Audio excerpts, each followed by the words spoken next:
Good evening. Hi, McDonald.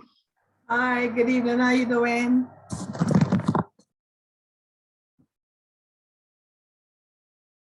Can you hear me?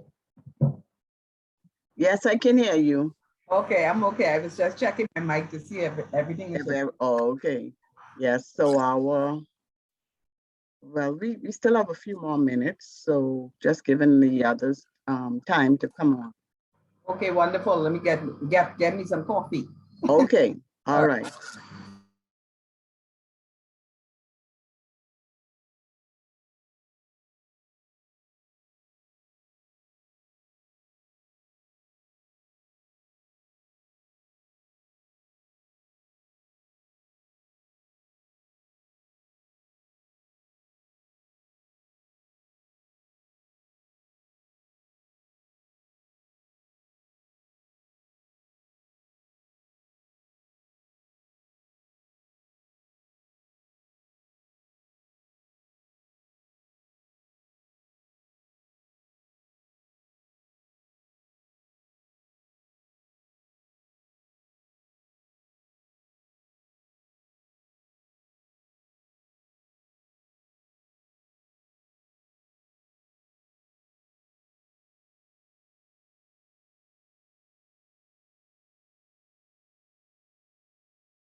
I hope that everybody didn't read the message. There's no class tonight. That's the first thing I saw. Yeah, I saw where he went and corrected it, I think. Yeah, but Uh-huh. people will see the first thing. Yes. I saw that. Well, I said it's rain and everything. so anyway, what we can do, I'm able to share now. So Uh-huh. basically our videos would give an idea of the records management profession and what persons are doing. They're not too long. So I guess with you, you being the first one in here, we can, because it's 6:30 now. So if they come in, they wouldn't really miss oh, somebody's joining now, Jada. So I guess I better give it about 5 more minutes.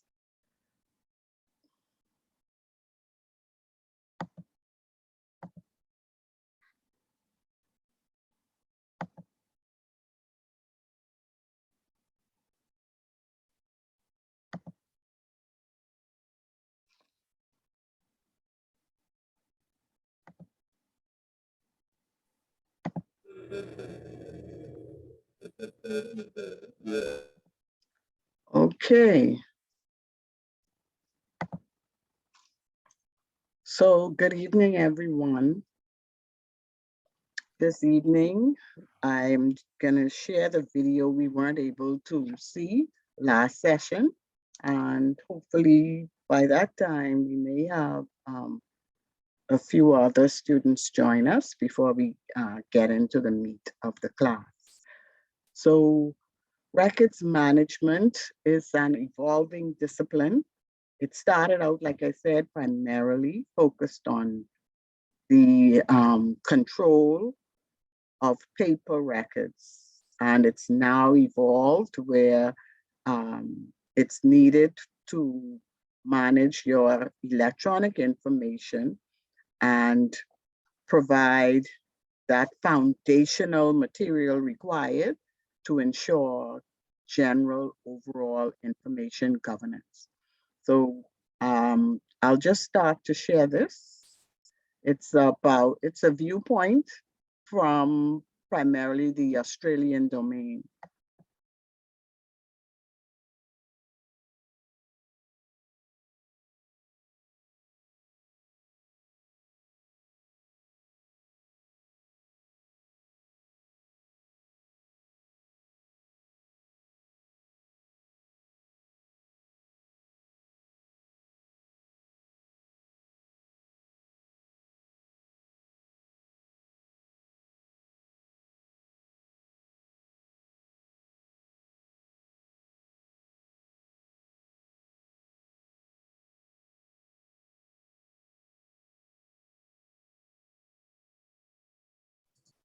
Can you hear it on your end, Mustafa? I can't. You can't? I can't hear it. Sorry, some of you guys can't hear it. Let me check and make sure hello? Hi, I can't hear it, Mustafa. You can't hear it, McDonald? No. Anyone no. else? What about you, Jada or Young? I stopped sharing. I'll restart it. Okay.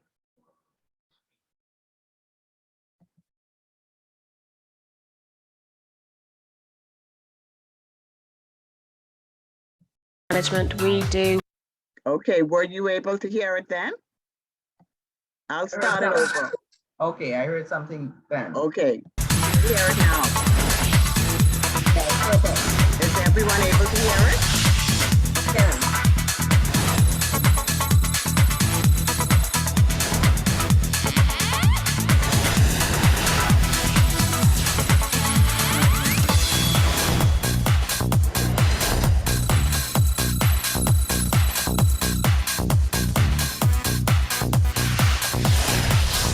It can be really hard trying to decide which career to choose for your future.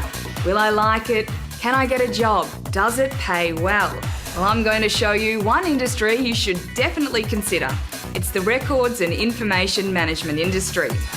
Information is one of the most vital assets any organisation has. Any information which provides evidence of business, such as accounts, customer information, product orders, etc., are all critical assets. As a records and information management professional, you would help identify, organise, maintain, retrieve and dispose of information, amongst other tasks. Your job would be to help management make better decisions. You would be working in teams with all different kinds of people within your organisation. It's challenging and it's interactive.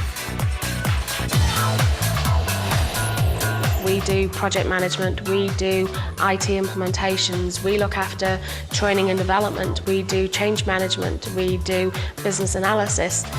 In the past, government always managed records that were paper-based, but now we're moving to a digital age where records are electronic. The records manager is not just an archivist, and I think traditionally they were archivists, but today they are people who are at the forefront of that process. You can work in so many different industries and organisations, and you could work all over the world. You could become a boss or go into your own business. The opportunities are endless. So are there many jobs in records and information management? Well, every medium to large business needs records and information managers. So there are plenty of jobs available in the future, and it's growing. It's a definite growth area. The sorts of skills that we're looking for these days in terms of managing electronic information are very hard to find. So what kind of skills will you need? Well, you need to enjoy a challenge and have the ability to adapt to new situations. You need to be a confident communicator, good negotiator, flexible, an analytical thinker, and you need to like learning new skills. Technology is challenging the industry to constantly develop and grow. If you like science or law, computers or management, this career could be for you. It's versatile.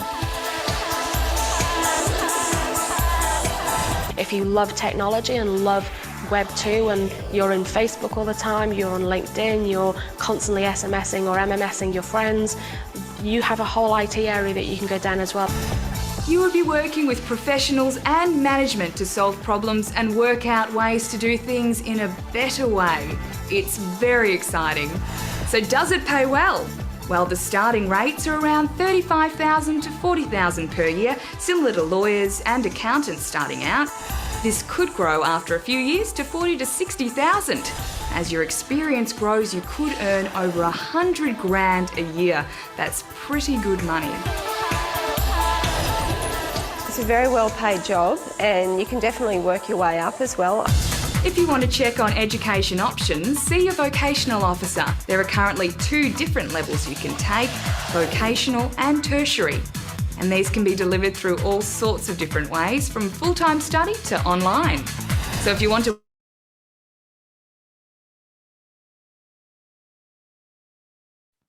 Okay, so was everyone able to view the video? Yes, very interesting. Okay, so was there anything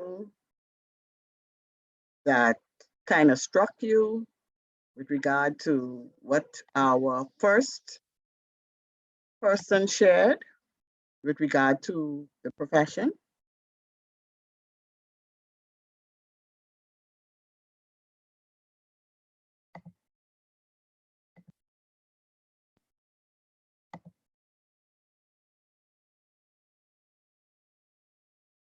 Any comments?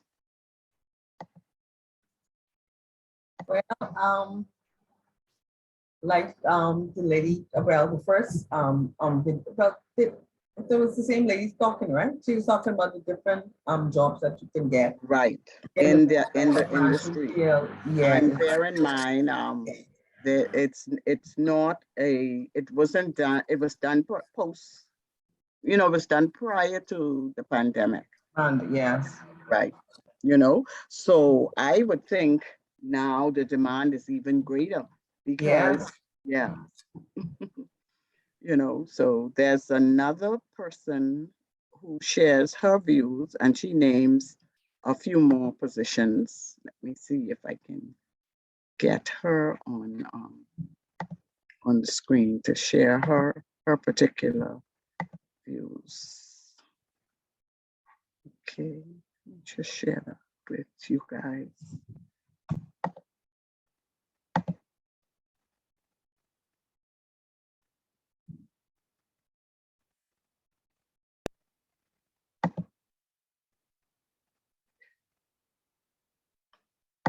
and secure from unauthorized access. Okay, let me just Records and put it data. in.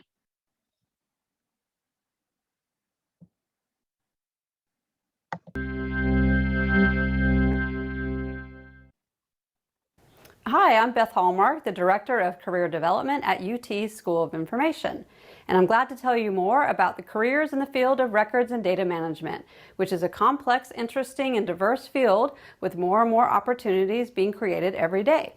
As you can imagine, the need for records and data managers is growing as the world becomes more and more dependent on collections of massive amounts of aggregated data. Records and data managers are more important than ever as they determine which records will be created, gathered, and maintained, in addition to securing and caring for records in accordance with governing guidelines, in some cases critical security and privacy concerns. You will find numerous job titles for records and data managers, such as Records Management Specialist, Records System Administrator, Data Wrangler, that's one of my favorites, Data Officer, Records and Information Manager, Records and Collection Specialist, Document Control Specialist, Database Administrator, and Records Management Coordinator. New titles continue to emerge as well, and that's a reflection of the growing complexity and importance of these unique roles in our world today. The Bureau of Labor Statistics predicts that employment of database administrators, one of many jobs in this field, is projected to grow 11% from 2014 to 2024, which is faster than the average for all occupations. According to the BLS, growth in this occupation will be driven by the increased needs of companies in their data needs across the economy. Records and data managers work in every conceivable environment, including but most certainly not limited to universities, public and private companies, and local, state, and federal government departments. All of these organizations have a need for records and data managers because they know how to organize, find, evaluate, curate, protect, and apply information and data.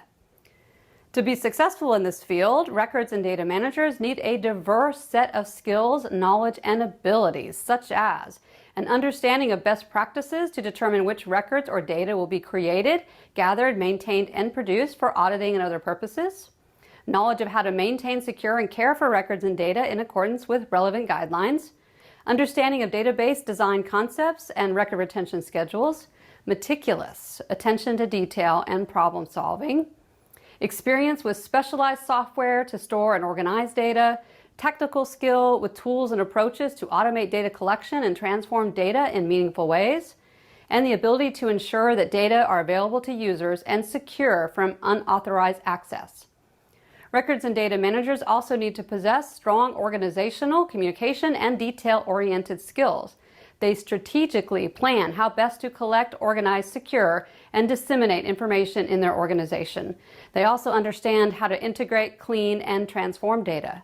They particularly excel at helping organizations clarify their needs to ensure they collect and have access to useful and relevant information and data. In this field, education does count, but on-the-job experience is just as important, if not more important. For example, database administrators usually have a bachelor's degree in an information or computer-related subject, such as computer science. When it comes to salaries, you will find a lot of variation for different types of records and data managers, and also for different types of organizations. But to give you an idea, in 2016, the median annual wage for records and data managers was close to $85,000. The bottom 10% of records and data managers earned about $55,000 or less, while the top 10% earned at least $101,000. Managers and administrators tend to earn more, with coordinators and specialists earning less. A typical day in the life of a records and data manager can also vary between positions, but the common thread always involves working with data information, connecting others to data, organizing information, and securing relative data. This field also empowers you with valuable transferable skills that records and data managers have employed in other career choices that require managing information. So in summary, if you are a detail-oriented and organized person who loves problem solving and selecting, organizing, and securing information and data and connecting others to it, records and data management is worth exploring. Okay. So it doesn't sound like anything I think any of you all are unfamiliar with, although the terms in terms of what we may call it in a way may differ. But I know McDonald, your title, you're a data analyst. I'm a data management officer. Okay. Oh, okay. And usually you would hear the term data when you're dealing specifically with electronic records, correct? Correct. So you wouldn't be daily having interactions with physical collections then. You're primarily more working on Yes. within the systems. Yes, it's more digital. It's in the system. Okay, The data that we get is hard copy for backup files and stuff like that. right. It's basically Okay, so we did have persons who were hybrid, they're working with both.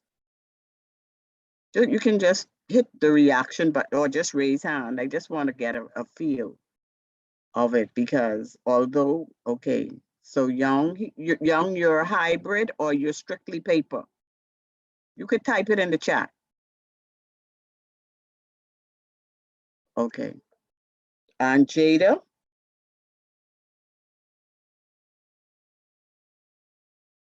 Hybrid, strictly paper, fully electronic, fully digital. What about you, Grant? Okay, so hence the need to not just focus on procedures for one. And so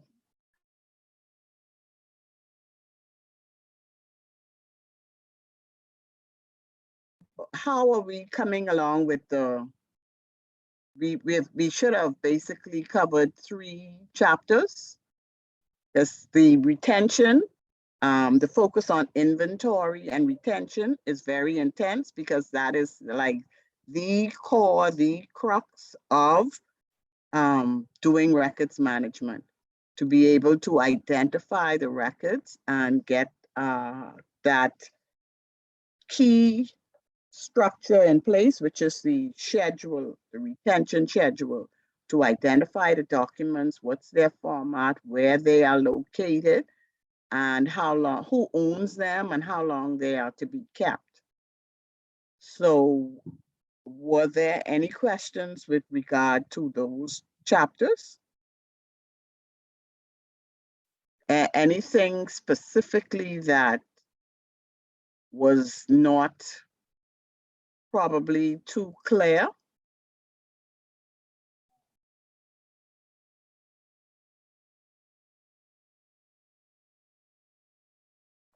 So I think that to say everyone feels comfortable, they understand the whole retention and inventorying concept.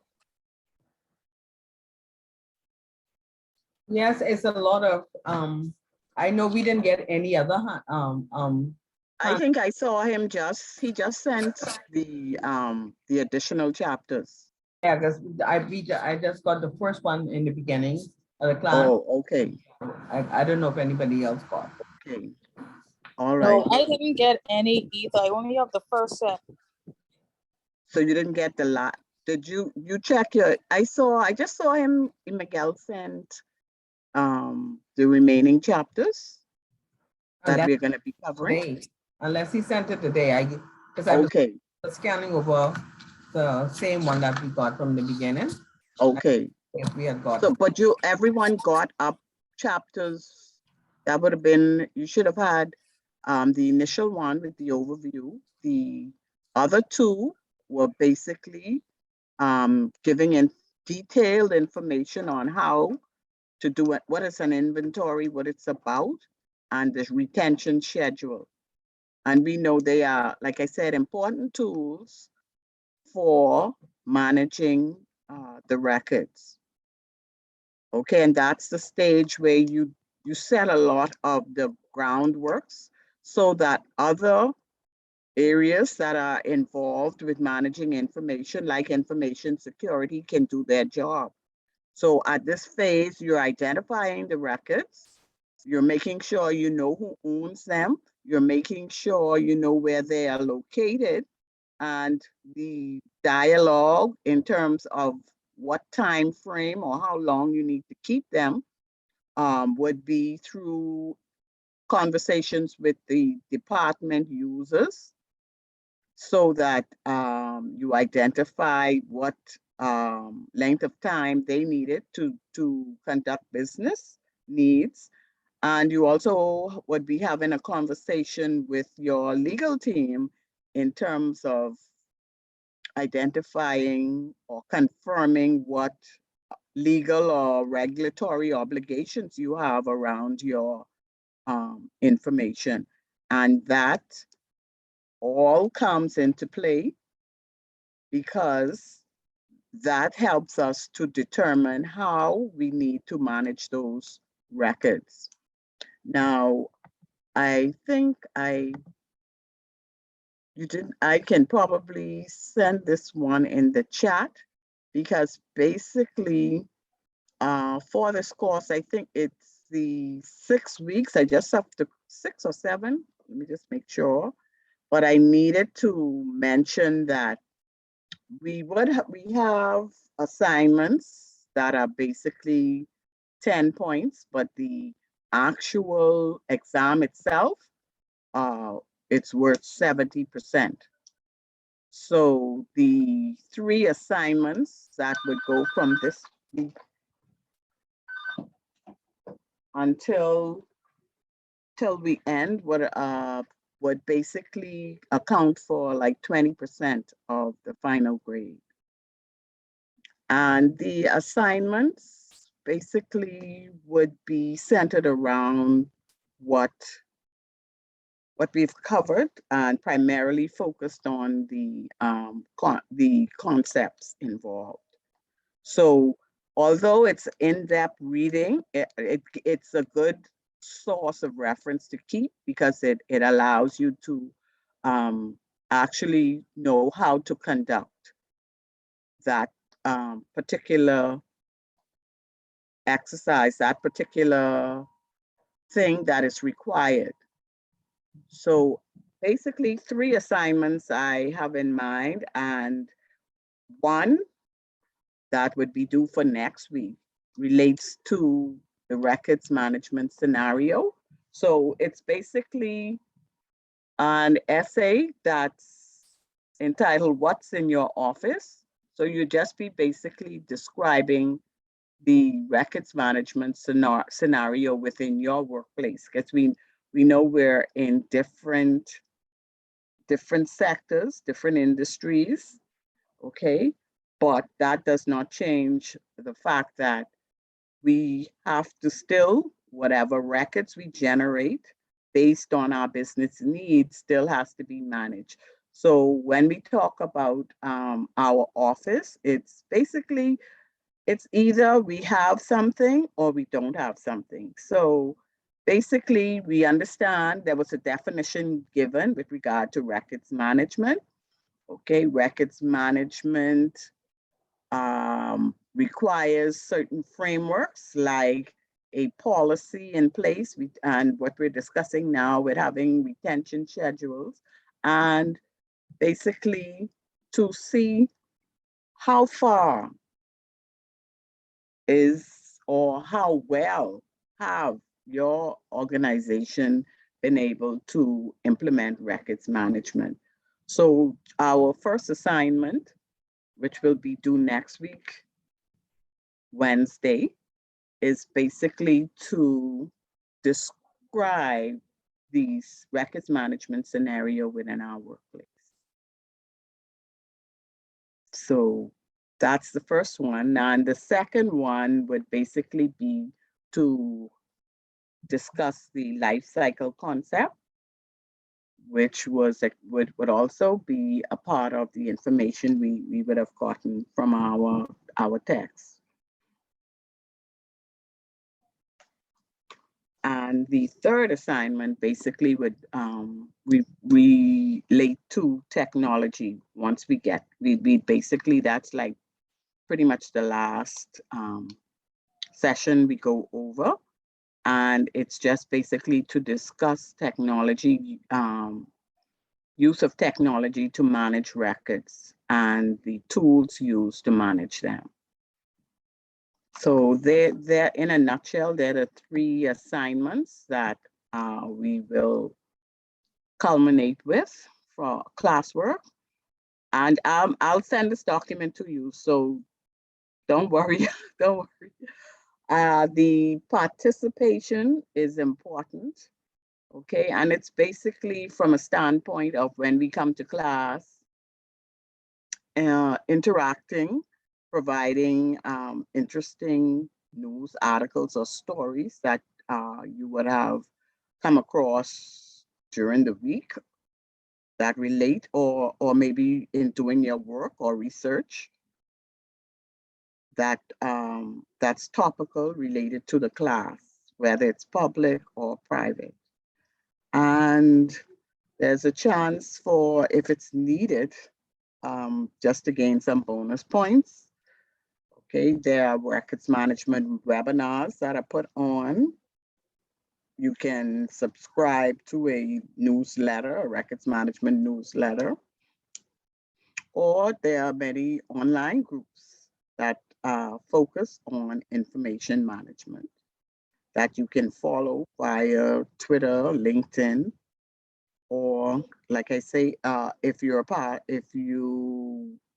kind of go to an association website, then there's information available as well.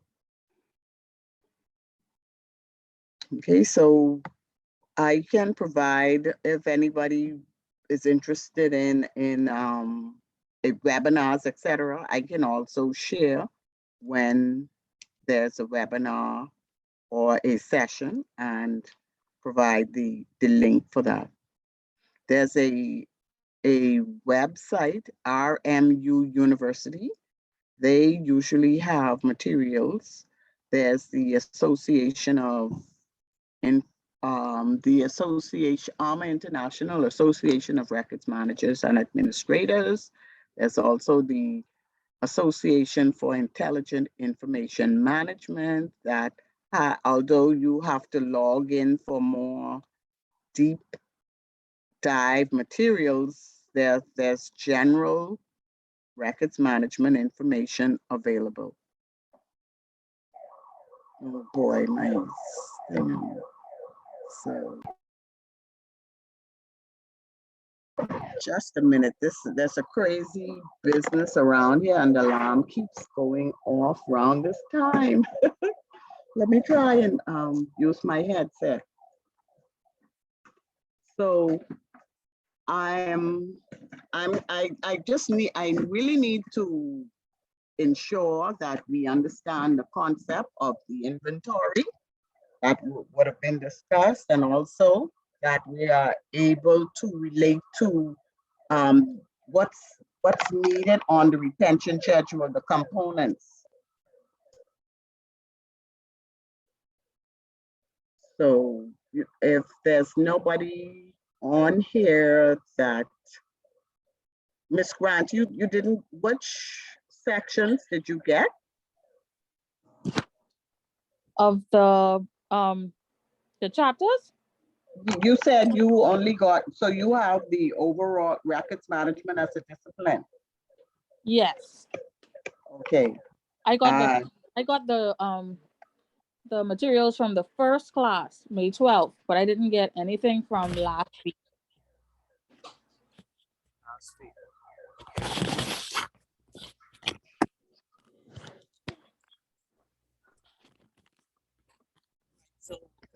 we have,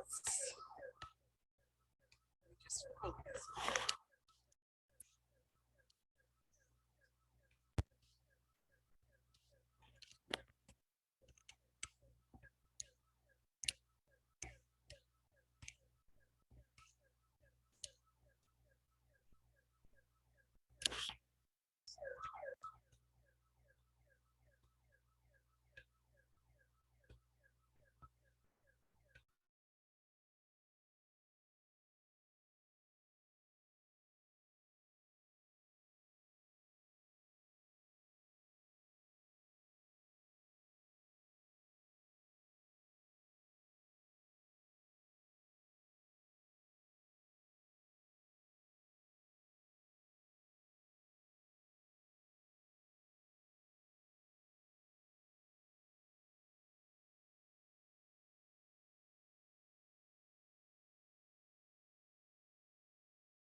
sorry, but can everyone see on the principles that we had discussed earlier? I can see it. I can Okay. see it as well. All right. Okay. These are very important to the actual basics of the course. And so I wanted to, I think I can also put this in the chat as well. So it would, you would have it as well. Okay. So the principles itself are part of what we call a governance maturity model. Information governance is the overarching umbrella that covers those things required to manage the information enterprise-wide, not just from one particular unit or area. And it covers, it's inclusive of other disciplines as well. Like I said, records management is a subcomponent of the information governance overarching umbrella. You also have security in there as well. You also have the data management, etc. And so this particular model basically outlines where you're at with your information. So it says information is one of the most vital strategic assets any organization possesses. And we depend on that information for a variety of things, what we call our business needs. However, its importance is often sometimes uncertain or may not be agreed upon. Some people may not have it as a high priority for them. Okay, and this particular framework provides us with the standard, the model for effective information governance, and it's tiered. So if you're at a level 1, this is what's considered substandard, and it describes an environment where information governance and record keeping concerns are not addressed at all. So for that first question, when we are describing our environment based on those principles that the acronym is a tip card, we can then assess whether we're a level 1, a level 2, a level 3, etc. So if you're at a level 2, that is considered in development, and it describes the environment where there is that beginning recognition of the importance to have full management of the information being generated within the organization. So, but it's an acknowledgement, but we're not there yet. We're working on it. Our level 3, it's the level that says we have some of the things in place.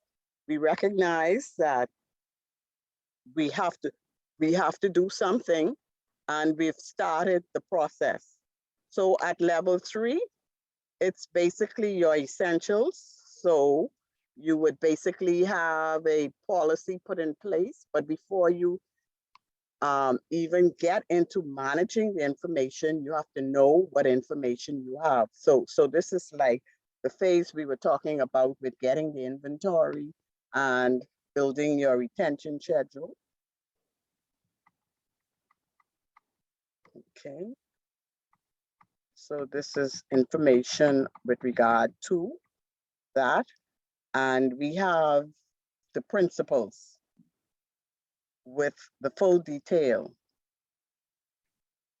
The accountability we spoke about. So for the program, we have to have senior executive support, or it can be very frustrating because you won't be able to really get things done in a coordinated way. You may have a lot of loopholes. You may have persons who are not cooperating. You may have some persons who just don't know.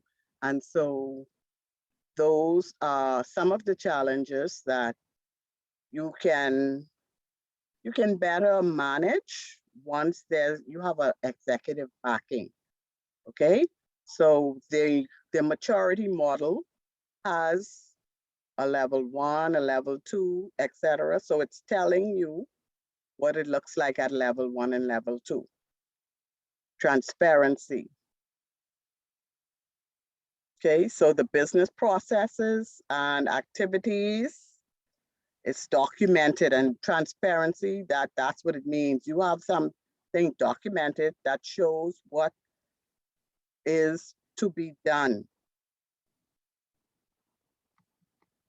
Okay, we talked about integrity and the fact that these records that are being created, we have to build that trust around it. Yeah, we have to be able to say with no degree of uncertainty that this is what it is. Okay, whatever we have has to be protected.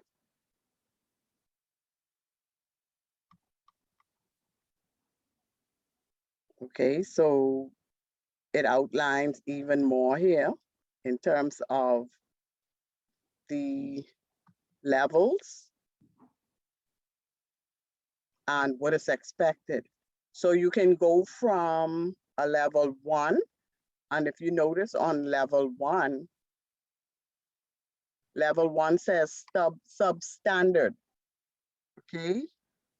And the highest level is what we call level 5, transformational. So that means there's a place for everything and everything is in its place. And I won't be able to say that for where I am as yet. I think we still have a lot of room to improve, although we have things in place.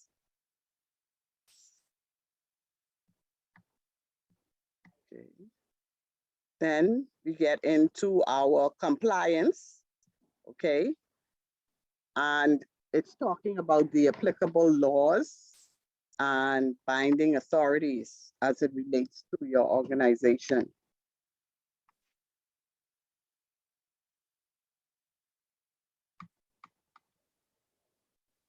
Availability. Information that is not accessible is not any good. If you have information, the value in it is the same availability. It should be in such an organized way that you're able to retrieve it when it's needed. So availability is critical to managing and being able to store and retrieve your information. We then talk about retention and the fact that we don't need to keep things unless it has some extreme value of permanence beyond the time of business and legal requirements. So we determine that through our collaborative discussions with our stakeholders, which will be those teams that we have to work with to ensure we do get the right information with regard to retention timeframes. Okay, and then eventually that disposition phase where we will then make the destruction or the transfer to the archives that at that stage, we'd make the decision to either destroy or save for archival purposes.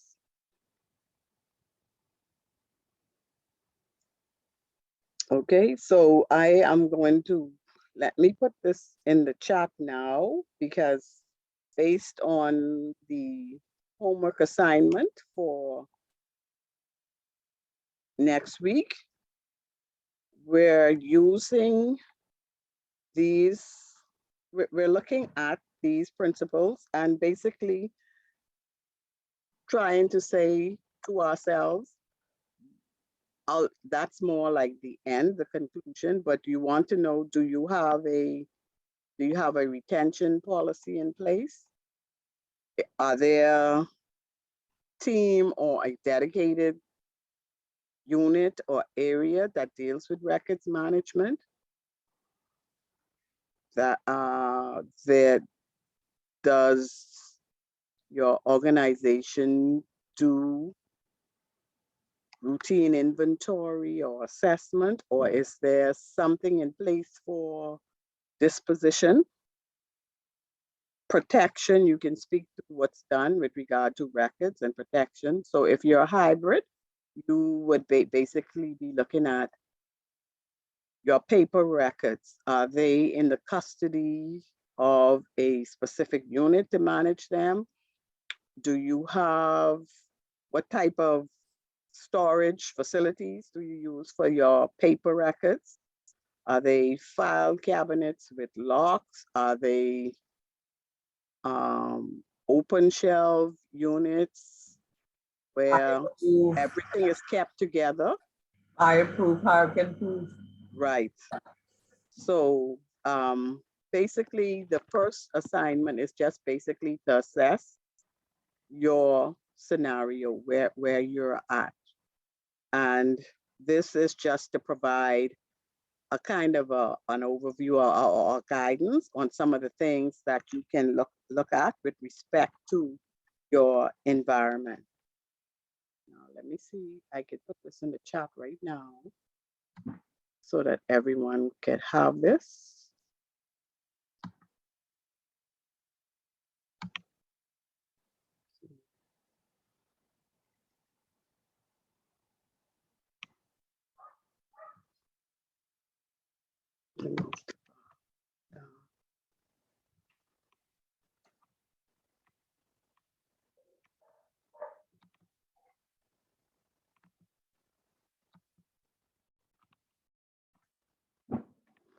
Okay, we had some terms in the chapters as it related to conducting an inventory. I also gave a little graphic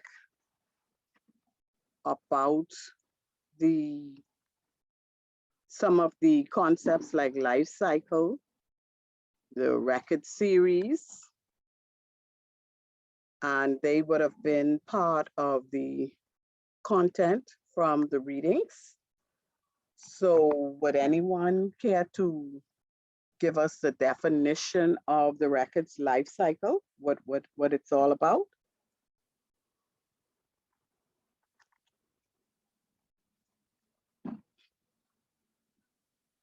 Ms. Grant, you the first set of information you got, was that a part of it? Did you get that part? Yes, I have that part. Okay. So would you care to share with us what you gained about when we speak about the records life cycle, what that entails? Okay.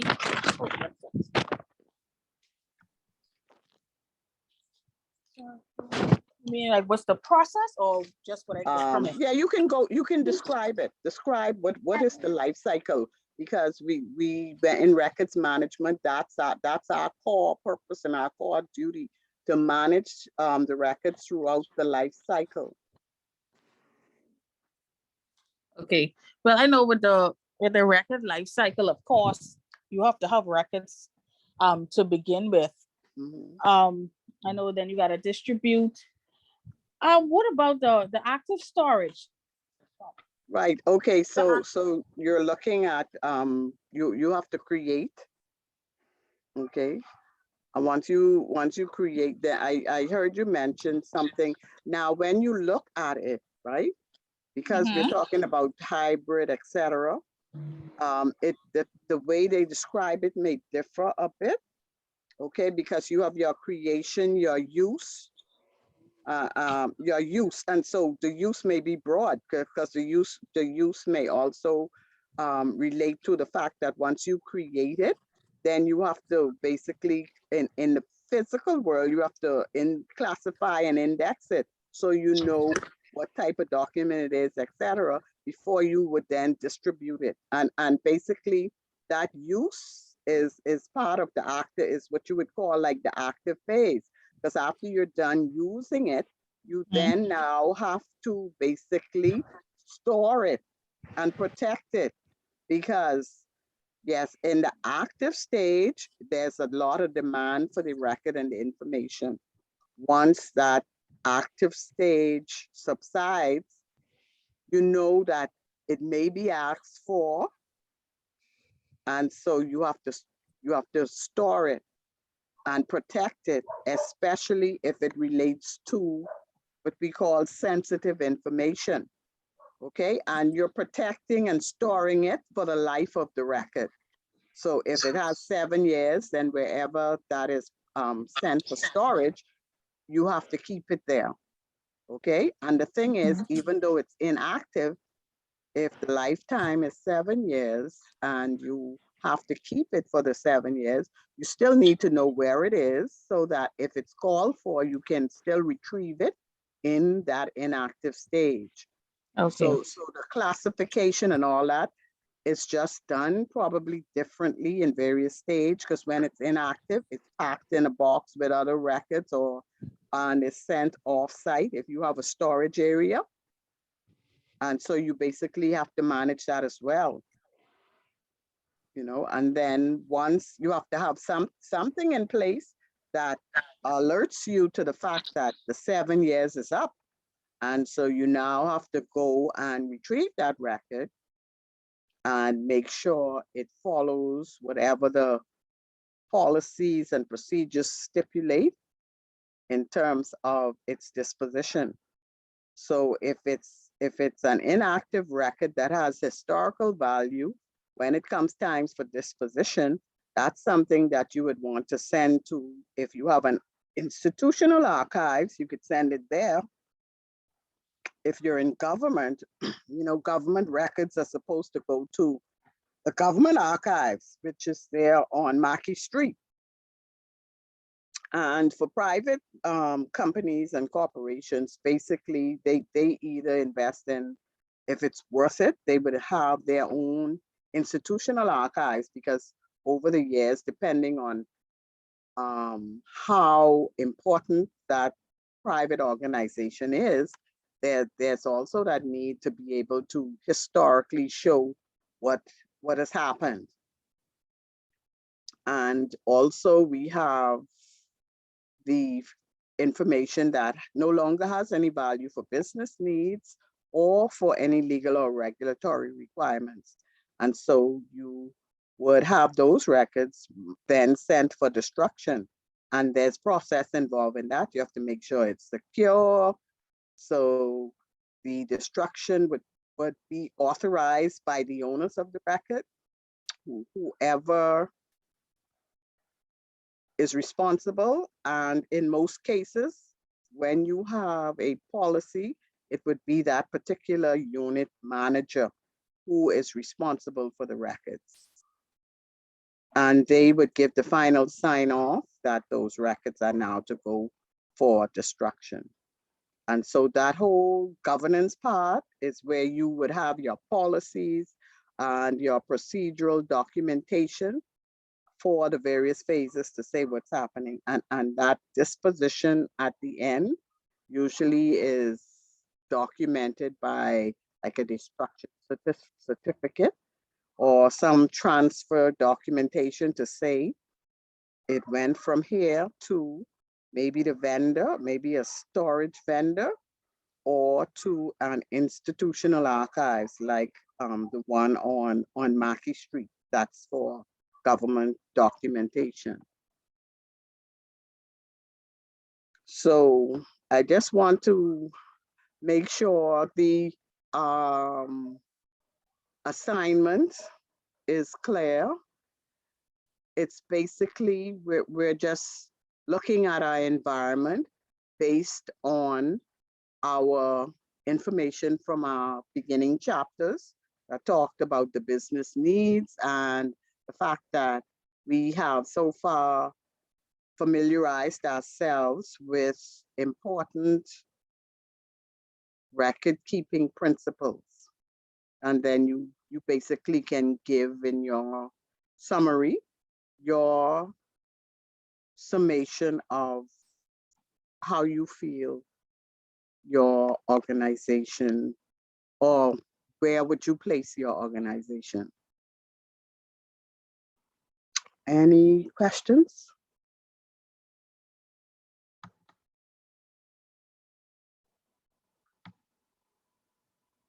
Everyone's so silent on me. I have a question. Okay. You said we would say where we would place the organization. So are we kind of giving them a rate? Yeah, a Or- rating based on the generally accepted record keeping principles Mhm. that we just went over. Now, I gave you all a handout that just basically had the principles on it because I really wanted those to stick with you. And I gave you the acronym for it. So everyone remembers the acronym, right? A tip card. Very good, very good. Okay, and so that tells you the beginning letter of each principle, you know. So your approach could be your records management. You could explain based on what we've covered so far, what is records management, okay? And then you could give like in a nutshell, you know, the little summary, because this isn't to be no 5 and 6 page, you know, it isn't that long. Okay. So we're just focusing on the fact that it's a discipline. So what is it? Okay. And the fact that there are 8 principles that we are to be guided by in the management of our records. And then you could share that. And then you could give a little summary of the business reason for your organization or your company or wherever you work. What is the general business of the organization, and presently what is in place with regard to record keeping. So if you have a specific unit that deals with it, you could say that. If it's one person that's responsible, you know, you could say that. And then if you don't know whether there's a actual program, you know, you could just mention, like I said, but we want to know whether there's a records management program in place, yes or no. If it's yes, then you have a policy, because it could be yes, and you're at a different stage, because then that's where your rating would come in, whether you think it's sub. If you haven't started at all, then that's like a level 1.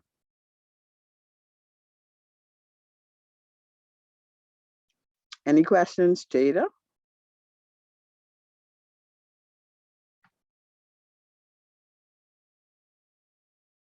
What about Mr. Young? See, the thing is with hybrids, you basically have your paper environment. So you could maybe you do have for the hybrid. And that's the thing. Some people, they're well structured for physical, because that's what we've been doing all along. But they're challenged with the electronic information, you know, so they may be taking care of the physical and the electronic is being neglected. Nobody is really managing that.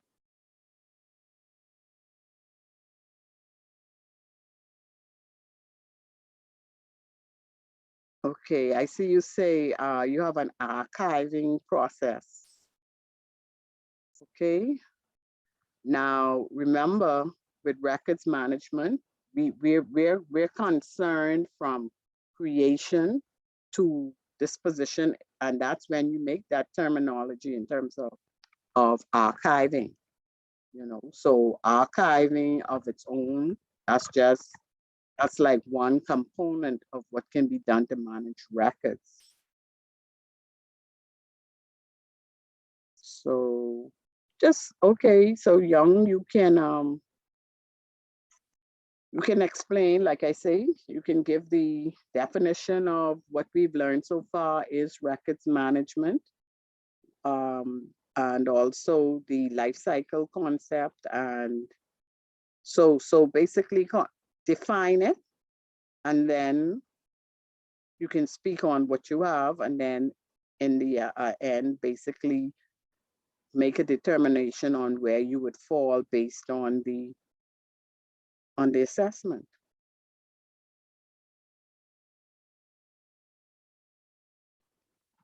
Okay, and last time, I think, Jada, you gave us your information with regard to SOX, right?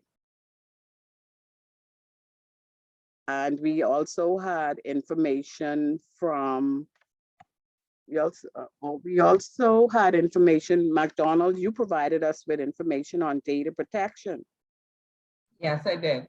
Okay, anyone else want to share on a particular regulation that could be local or international that speaks to managing records?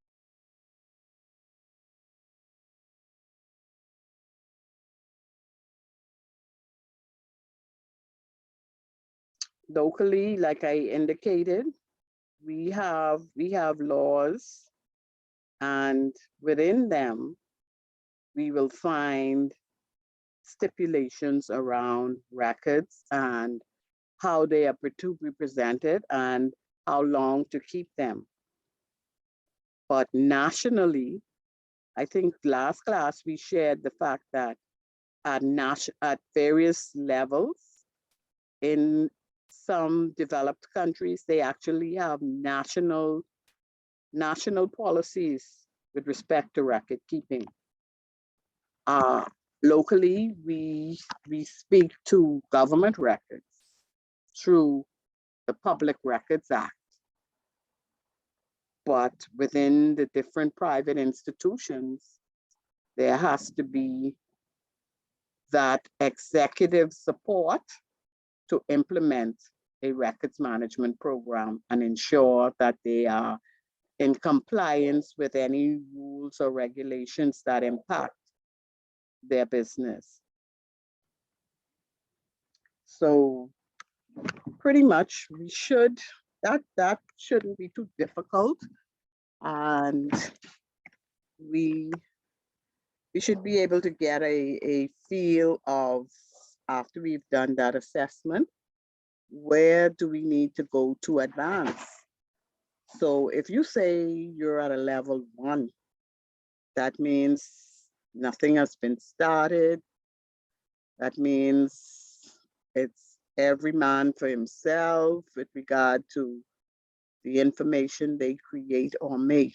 And one of the core things I mentioned when we started was the fact that the records are the company's records. They're not our records. So in the interest of the company, they definitely should ensure that records management is implemented. In the interest of the employees, it's important to know how to manage the information you are creating. Okay, because at the end of the day, everyone in the organization is accountable for the information they create. Okay, we may be in different positions. Some records, remember the chart with the records and non-records and trying to make the decision? Everyone got that? I did. It's the one from the first class, eh? Right, yes. Everyone have that? Say that again, which one?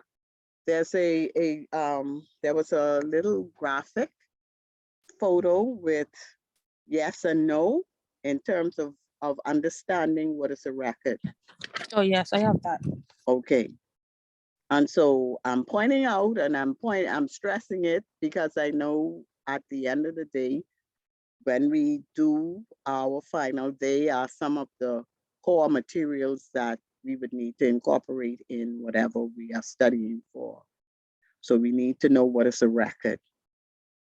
Okay, we need to know about the record's life cycle. We need to know the process. If you have a policy, then you go to do you need to, because the policy defines the organization's stance on this particular field, the managing of the records for the organization. Okay, and if you don't know what you have, you can't manage it. So that's where the next step comes in. We have to go on a fact-finding mission and do inventories. And in the inventories, you're going to find some things that are records and some that are not records. Okay, so if in inventorying, it could be physical or electronic. It's just more difficult in the electronic realm. The physical realm, you could pick up a letter with the signature on it and see, yes, this is official, this is original. When you're looking in an electronic system, what are you looking at? The Word document. So you have to know what the security protocols are around when you create a document, where it should go, so that it's filed and it has the necessary electronic stamps or IDs on it to say that's an official record. You know, because the difference is in the physical world, it's easier to spot a non-record versus in the electronic world. And the electronic world, for the sake of efficiency and convenience, there's a lot of manipulations that can occur with the information that's there. So you could have a lot of documents in your system, but not all of those documents would rise to the level of a record. So those questions would be important, especially if you're trying to assess what you have electronically. So the thing is, we have records, we have non-records, okay? And then when we think of it electronically, we have structured and unstructured, okay? Structured being that's information contained within an organized system, like a database. Whereas, what are those, where do you put your Word documents if you created a letter or something like that? Where are you putting them? Are you putting them just in your MySpace folder, or does that go in a designated repository or folder that speaks to where your department's information is kept? How does it work with you? I guess depending on your function too, because Jada works like in a transactional system, I would say. Jada, you're dealing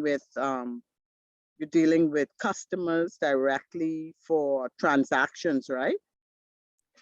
Yes, ma'am. Okay, so those transactions are in a structured system versus Grant. Are you working in a similar environment where you're processing and it's going into a structured database system? Yes, we have database and paper. So is anyone here working with a lot of unstructured information, meaning you have to create Word, PowerPoint, Excel in relation to your duties?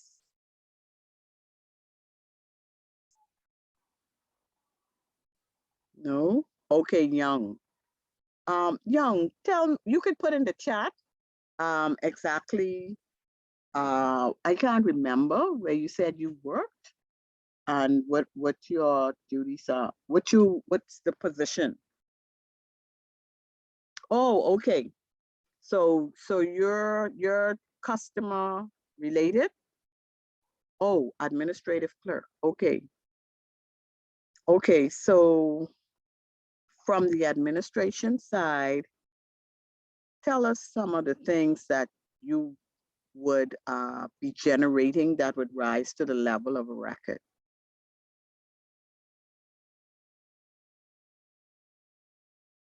You can type it in the chat. So stationary, you're responsible for, okay, invoices from vendors. That's a great one. So when you get, do you have a procurement system per se that you use? Okay. And you have to mail to clients, mails to clients. And so where are you storing once you do your transactions, once you do whatever your duties are? So you type up a letter in Word. Okay, it's to a customer's, or you store to the cloud. Okay, so you have a cloud-based system. And what do you do with the physical? You're sending out physical, or no, you're just emailing? You're just emailing clients. Okay. Okay. So you're storing to the cloud, but you're also keeping the physical copy. And do you guys have a designated person for records management duties? Okay. Are you engaged in that? Okay. So what type of authorization to do record keeping functions do you have? Is it a part of your in your job description that you basically, because one of the things in the past has been there's the general perception that managing the records just meant filing, and that is not the case. As you would have seen from what we've learned so far, there's so much more involved. Okay, so you're not just creating some information, and you don't even have to be creating. You can receive, and that becomes a record because you're receiving a request from a client that you have to now action. And remember now, records provide evidence, and that's the key. Because although you can have a lot of documents, not all documents equate to records. Okay, some documents may be unsigned, some documents may be drafts. Okay, so what makes the document go to the level of a record? The fact that it's evidence of something you did. And so that is the reason why you have to then apply whatever record keeping policies and procedures your organization has determined is required for the protection of that record and for the availability of that record. And if you don't have those guiding principles and policies and procedures in place, which pretty much speaks to governance overall, you impact the trust around the information that you have created. So that's why it's very important to have the necessary policies and procedures in place to speak to how you govern your corporate information. So it's interesting, Mr. Young, because you're operating two types of records management scenarios. You have paper, and you also have electronic. So there's a few other persons that have hybrid. So basically you can mention, oh, okay, so where are you storing all the paper physically?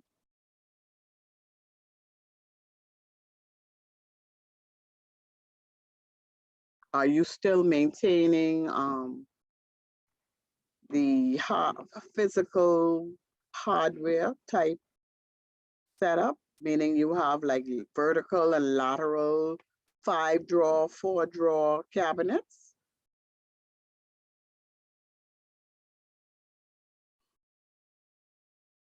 Okay, so your active files on premise, and then once you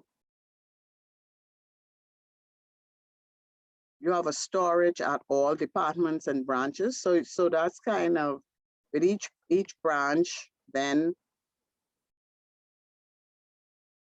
Okay, so you're maintaining your active files on site. And then when you say your archives, are you engaging vendors? Meaning because you do, we do have, it used to be called Sunrise.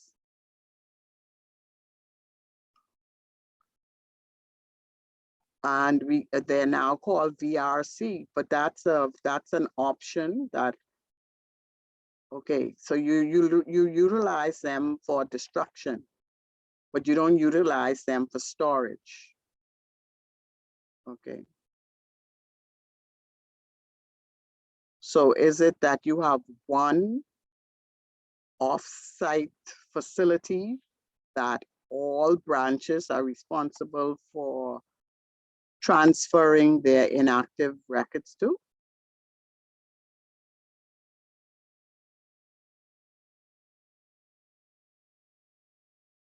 Oh, I was asking, since you utilize for this, when you come to your disposition phase, you are shredding, so you would utilize Sunrise, okay? But if the time isn't up yet on the document, they're stored somewhere. They're no longer active. So is it that, oh, that's what I was getting at. Okay, so you have a large warehouse that all your inactive stuff would go in, okay? So are you engaged in that process of whose ultimate responsibility is it for the warehouse?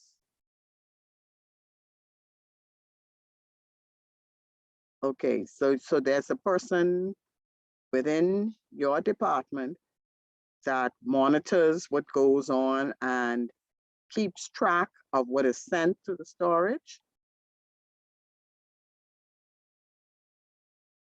Okay, so see, you're doing your homework right now. You have, okay. Oh, so you have something in place to, so do you barcode the information that you send over to your inactive?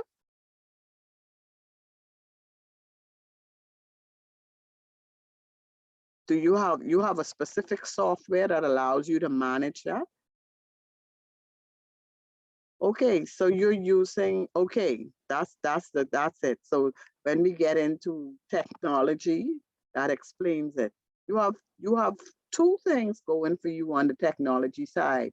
You're using cloud storage, and you're also managing your offsite records via technology. So that's a plus, because out of sight, out of mind is kind of the typical scenario. So while records are active, in branch, everything is fine. People want to make sure it's organized and well kept. However, when they're no longer needed for the day-to-day transaction and you send them off site, there's some, I think I mentioned a few horror stories that I might have seen with regard to the fact that the records are inactive and there's still no protection around them. So on that that side, you look like you have that part of your face pretty well managed. Now it's just that you said you're still in the paper format as well. So I guess you're not ready to go fully digital. Any reason for that? Meaning that if you're capturing electronically, you're responding to clients through emails. Is that it? But you're printing them out. You're printing out the letters as you transfer your information from clients, from the bank to the client. Okay. All right, say old school. Well, oh my goodness. Yeah, you see, then that's increasing your cost and you're not getting the full advantage of the technology. I totally agree. I totally agree. Anybody else with the hybrid mode would like to share? Thank you so much, Mr. Young. Anyone who has both processes would like to share what's happening with their active cycle and what happens when it goes inactive?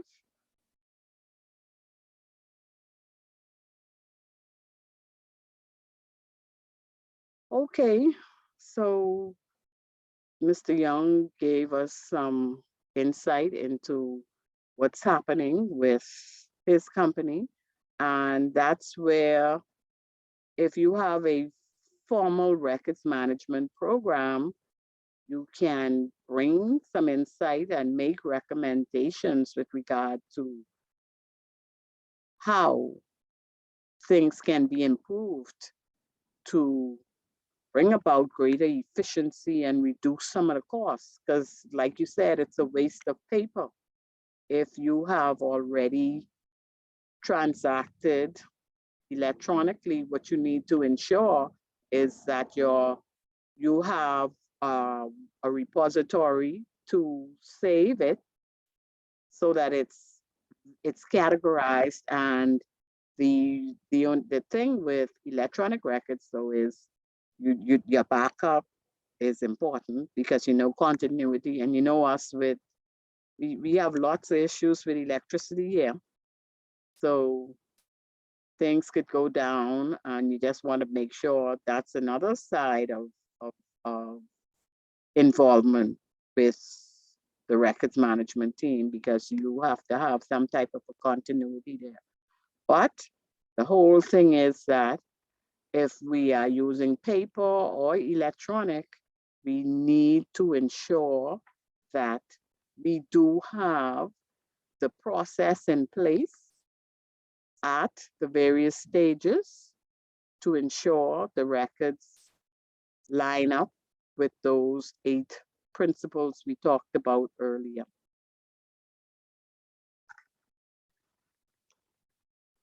So I'm really hoping okay, before we start to move on to something else, let me see if I can send that chart right now before I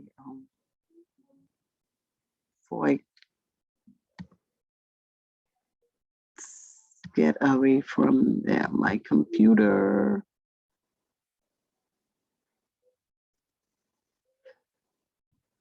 Okay.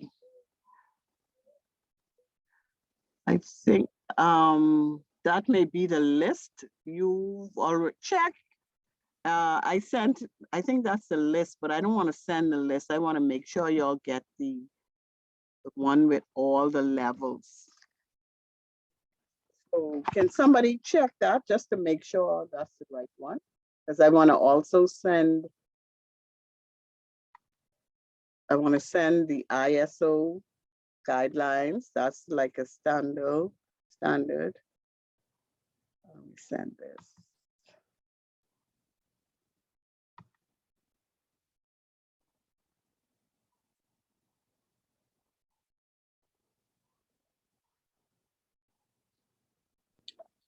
Where was it sent? In the chat. I just want to make sure, was that the one? I want to make sure you get the one with the, I think you should have something from ISO as well, the standard, the main standard, the ISO standard for the records management. I sent two things, but the list one, I am not sure that has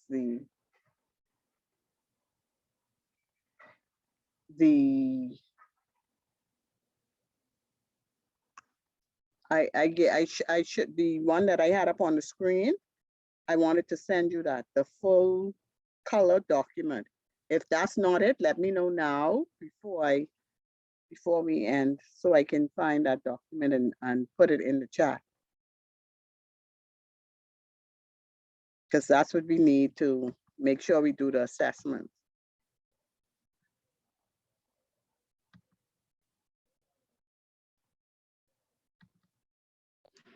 I don't see anything. In the chat, it says it's selected, a Word document and a PDF. No one got it? Okay, Mr. I Young didn't says. get it. Okay, Young, the first one, is that the exact document like what I shared to this evening? Or was that the one you had previously?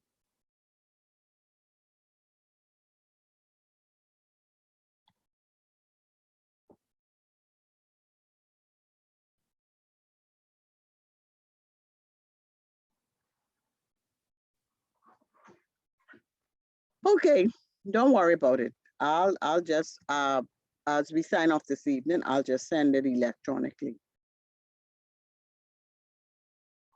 But Young said his own is still loading. There was something with terms and definitions from ISO.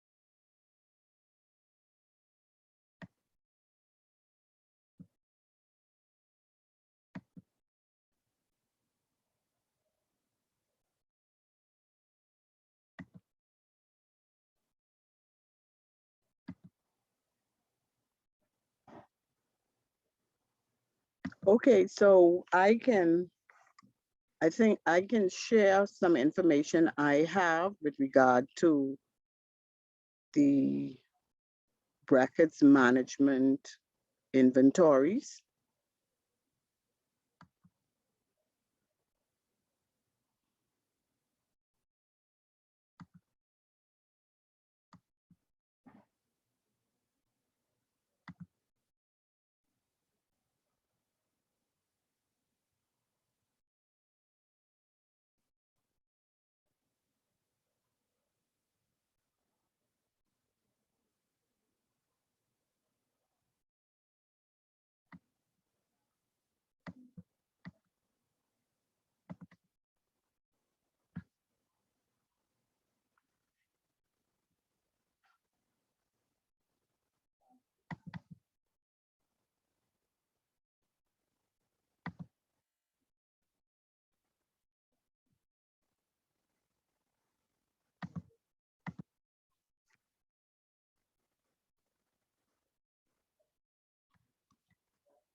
Okay, so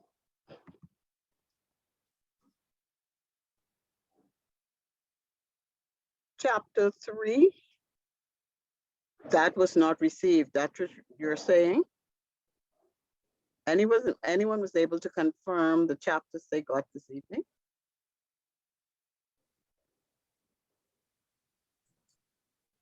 I just got the first chapter in the beginning of the thing. I didn't get second part or third part. So no one actually got the information on the retention? I didn't get any of it. I don't know if it disappeared in the chat after a while or what, but I didn't see it. Okay. So that means I'll just probably have to send it from my email. Okay, but these are some of the topics that basically is covered with regard to the retention schedules. But you cannot get a retention schedule if you have not inventoried your records. And so at this point, I was hoping that part would have been read as already. Nobody did the inventory information as yet? No. Okay. All right, so it's gonna be, it's critical then that I'll have to send them out. Because the information with respect to the inventory is your fact finding as a records staff or a part of the records management team. In order for us to come to the fact that we have documents to speak to and govern how we use the record, what type of a record it is, who is ultimately responsible for the record, where is the record located, how long are we going to keep it? They're those pertinent questions that have to be answered before we could actually prepare the schedule. So although you may not be the person that does it, it has to be done by someone. Okay, and to get to even inventory and prepare, we said priority has to be executive sponsorship. That executive team has to buy in to the fact that a records management program has to be established with a resulting policy so that you have now the authority to go and do the inventory and then prepare your retention schedules. And I'm going through it in this order so that you can basically understand the process of developing a program. The program develops with the executive sponsorship. You have to have someone in management who is sponsoring this, who has agreed that it's necessary, it's essential, it's needed for us to manage our information better. Once you have that, okay, then you can begin the process of planning out your program. Okay, so basically that also involves some project management there, you know, because you have to know, you have to find your resources. That means you have to have funds. So a lot of that part definitely is required, needs executive sponsorship. Funding, you need your staff, you need to decide what's the plan gonna look like, your future plan. So like developing that roadmap to actually get the program implemented. So far we've talked about executive sponsorship. We need to have that. Once we have that executive sponsorship, then we have to establish our policy for that program. Once we have a policy which speaks to what it is, the roles and responsibilities, it looks at, you also have to look at what's impacted and what what could result if persons do not comply with the program. Also contains any specifics with relation to your terminologies, etc., used in the policy.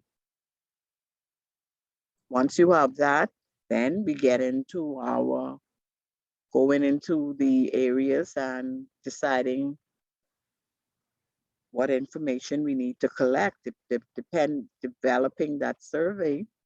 And so those chapters cover all the mechanics of it. But like I said, what I want you to really focus on is the steps that involve this. This course is a fundamental overview. So you want to know what's the reasons for records management. You want to understand what are the steps involved in getting your records management program together. And so all of these things that we are covering relate to the program. Okay, and you need to understand records. So make sure when you're reading your chapters, I'm gonna provide, like I said, follow-up notes on those key concepts, but basically preparing the retention schedule and types of retention schedule. And that's what the chapter goes into detail on, so that you have program specific versus functional. What is the difference? Program specific, if you're in an organization, we got an example of Commonwealth Bank. And so program specific records would be related to persons in finance or in HR. That's a specific functional record series programs that they have to carry out. So they have records that only HR deals with. Okay, and then your functional, basically you have administrative functions or financial functions as well. But functionals are more, they're broad. Program specific is more granular. Okay, so that particular chapter about preparing schedules goes into those type of things. So you have your, You're gonna, sorry, you're gonna okay, have to send chapter 2 as well, because I see this is chapter 3. you have chapter 3? No, I'm looking at the screen Uh-huh. and you're talking about chapter 3. I'm saying Oh, okay, you mean to go back. section 2 as well. Okay. I don't, the only thing I have is chapter 1 that you gave in the beginning. So Okay. chapter 2 and 3, I don't have any of those. Okay. So this was what I went by, I just clicked back on it at a high level. Yeah, in I terms see of that. what all, right. Right. Okay, so the data collection plan, which is what I mentioned earlier, Right. about knowing who owns the record, where it's located, all of that. That's what you, in terms of preparing. See, they had it divided into sections 1 and 2. Okay, so the initial stuff, these are like some of the things. How the data collection plan, all the information you want to collect. The record series concept, I gave you a diagram earlier that spoke to the record series concept. So the diagram was kind of a visual that you can see. Okay, because I think the example on that one would have been in HR. You know, you have your onboarding or your hiring. Okay, so a series is it's like a group of related records that are basically kept within the same time frame. And so when you're hiring somebody or when you're doing the recruitment process, okay, that could be the application. They need to provide supporting documents. Okay, you may have to do a security check. So those type of records would be related to recruitment. So you have like that, that's basically the idea of a series. They're similar records grouped together. Okay. This whole stuff and preparing, you have to look at the different program units that are involved that you have to target to go and do your data collection. And the scope, how is this going to be enterprise-wide, or are you only targeting specific areas? Okay, we mentioned management support already, because in order to do it, you have to have their permission. And so these are techniques you can use to get that information, whether you use interviews or questionnaires. Okay, your timetable, who or what time frame you have to schedule and do the exercise. Okay, your issues. This will speak to some of the issues you will see if you're having to do a retention schedule as it relates to electronic records. Okay, there's techniques that are involved. What's the instrument to be used, your series title, okay, and that relates back to the concept of the record series. The description, dates covered, because you know, when you go to do an inventory, and if you're looking at your recruitment records, okay, they would be filed together, and you would have like from and to dates. That tells you the time frame and the range, and that also helps once you're having to determine, or you have determined how long you need to keep them. Okay, what format are they in, which is primarily paper or electronic, but it does records, like I say, they can be found on numerous other types of medias other than paper or electronic. And so the format is important in terms of determining how they will have to be kept or stored. Okay, how are you arranged, or how are these series of records arranged? Are they in date? Are they in geographic location? Are they arranged based on last name, first name, etc.? You want to know how much when you go in to do the inventory. There's also information on future growth of that particular record series. How are they stored? And this is important, especially when it relates to both paper or electronic records. As was shared earlier, if you're using an off-site storage facility, that facility has to be, the climate or the temperature controls should be properly set up so that the records are not kept in what we call adverse conditions, where it's too hot or it's damp, because then that would cause conditions like mold, etc. The environment should be pest-free.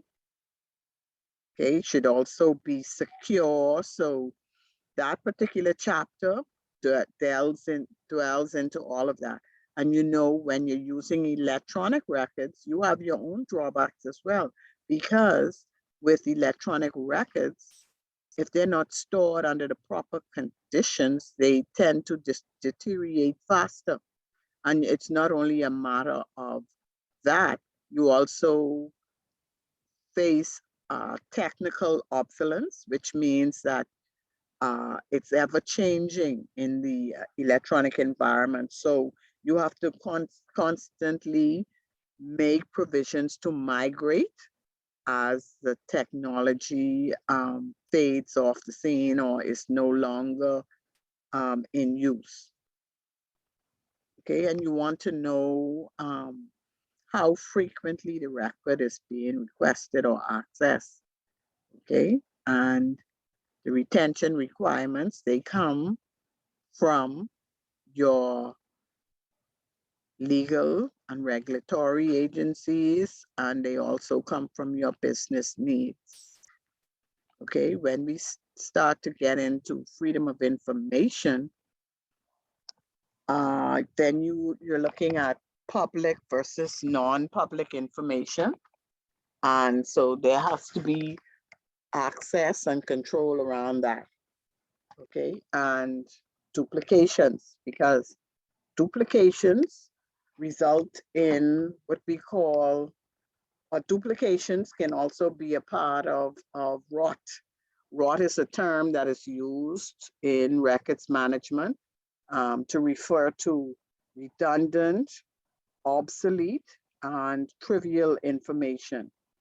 So when you do your schedule and there are duplications, etc., that you want to be able to note that so that those things can be addressed.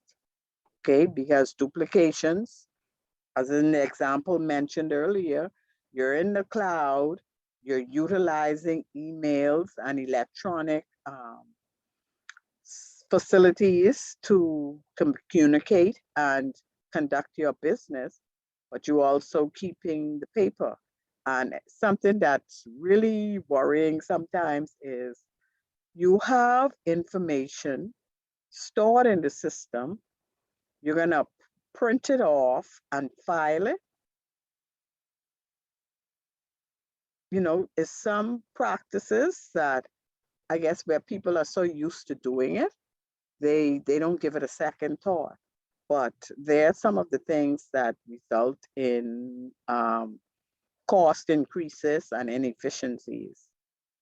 Okay, if your organization is already consented and has documented that the electronic record is the copy or the official document for the organization, then you know the procedures and stuff would have to change with regard to making sure that there's that backup and protection, but not necessarily unless if your organization decides paper is our backup.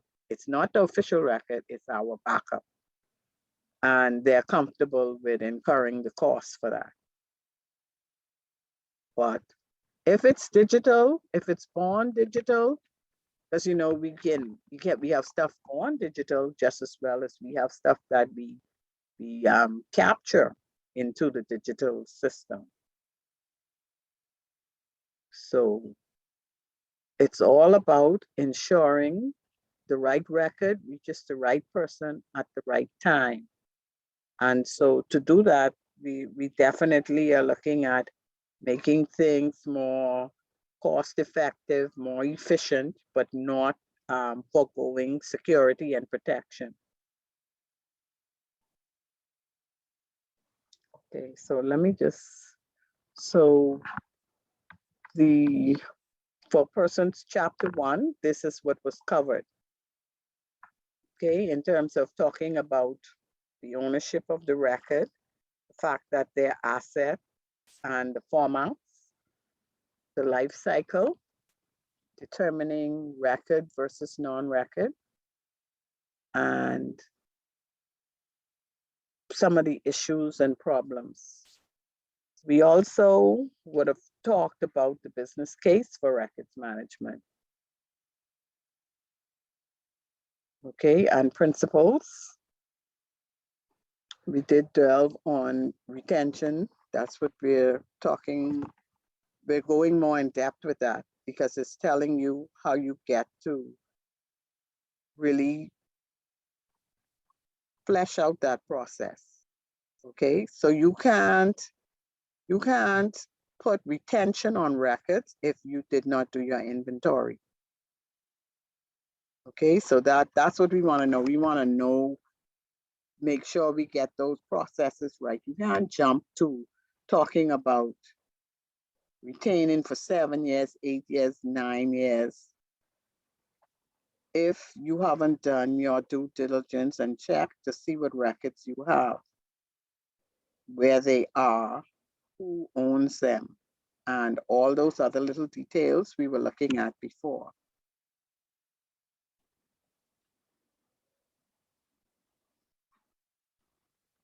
Okay, so I'll click on the business case. Let's go like that. Okay. Let me just move this.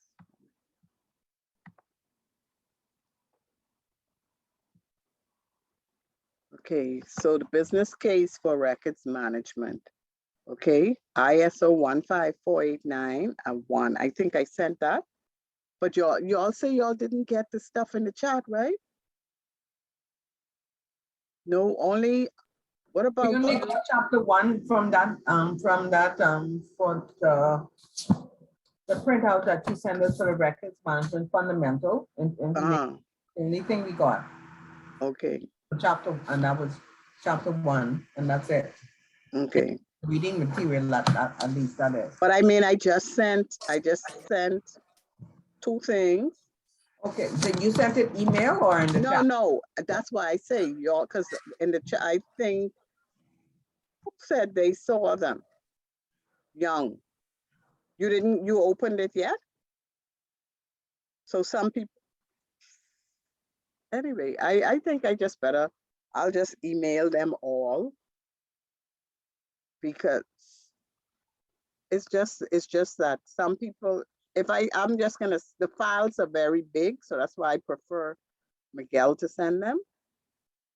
But you'll just get a lot of email with attachments, because I may not be, I'm gonna zip the file. That's be great, because I'll just print them. Okay, You were supposed okay then. last week, dictionary of the words that we use in records management. Okay, okay, so, I didn't get that either. okay. But ISO is our core standard, so you gotta know that. You gotta know that this relates to records management. And I just put the first part in the chat with some of the terms. But like I say, I guess I have to just zip them and try my best to send them out. Okay, so in the US agencies, this particular standard is one of the things that would be observed, but it also provides you with an information of why in the US they would have started to focus on that from the government aspect. Okay, so the Hoover Commission, and that was in the early 40s. They investigated practices in agencies, and basically that primarily was like the start of records management within government. Okay, so it gives a lot of details. Like I say, it's good to know the US. It's like this, I won't ask you for that information as it relates to the US agencies, but it's information that's good to know in terms of the background from the US perspective.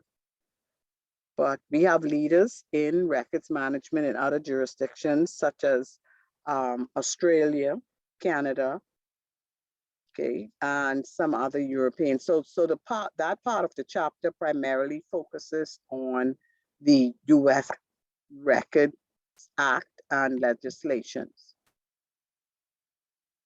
Okay, we have an example from Canada.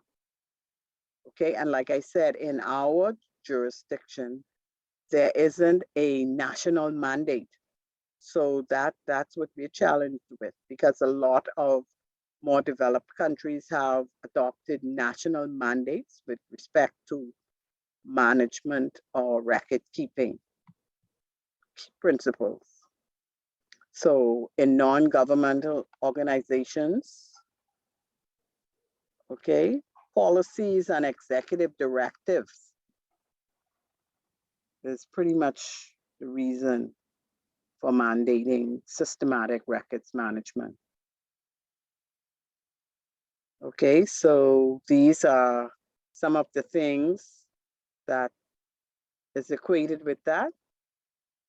Demonstratable, quantifiable benefits, okay, for the operations, the processes, or the activities.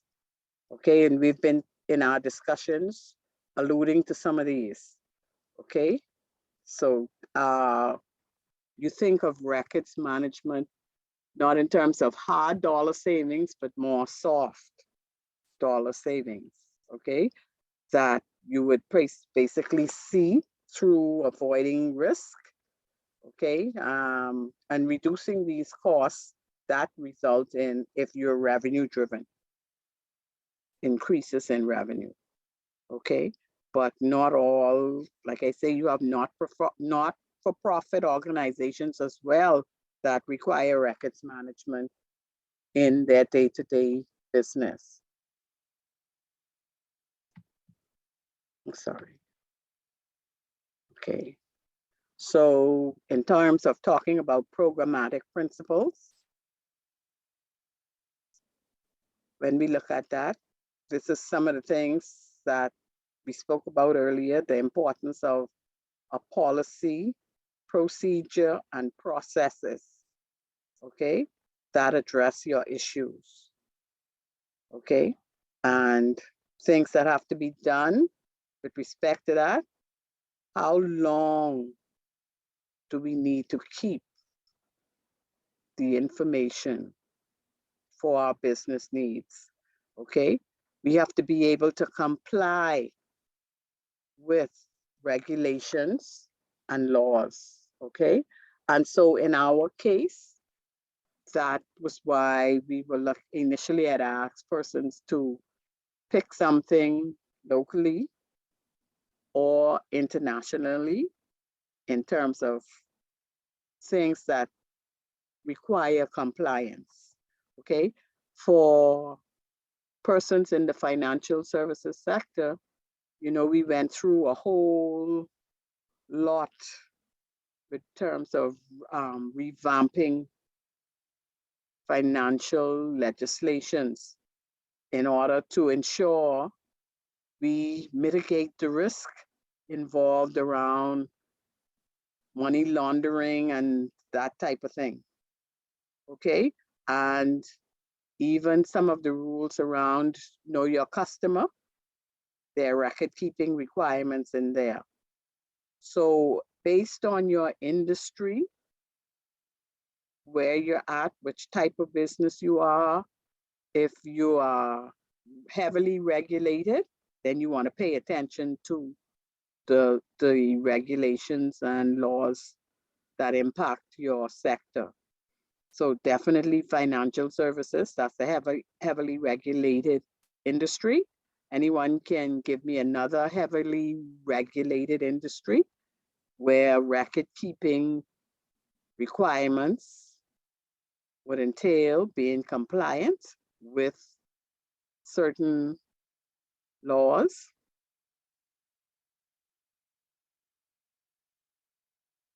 So it don't matter to y'all what they do with your medical information.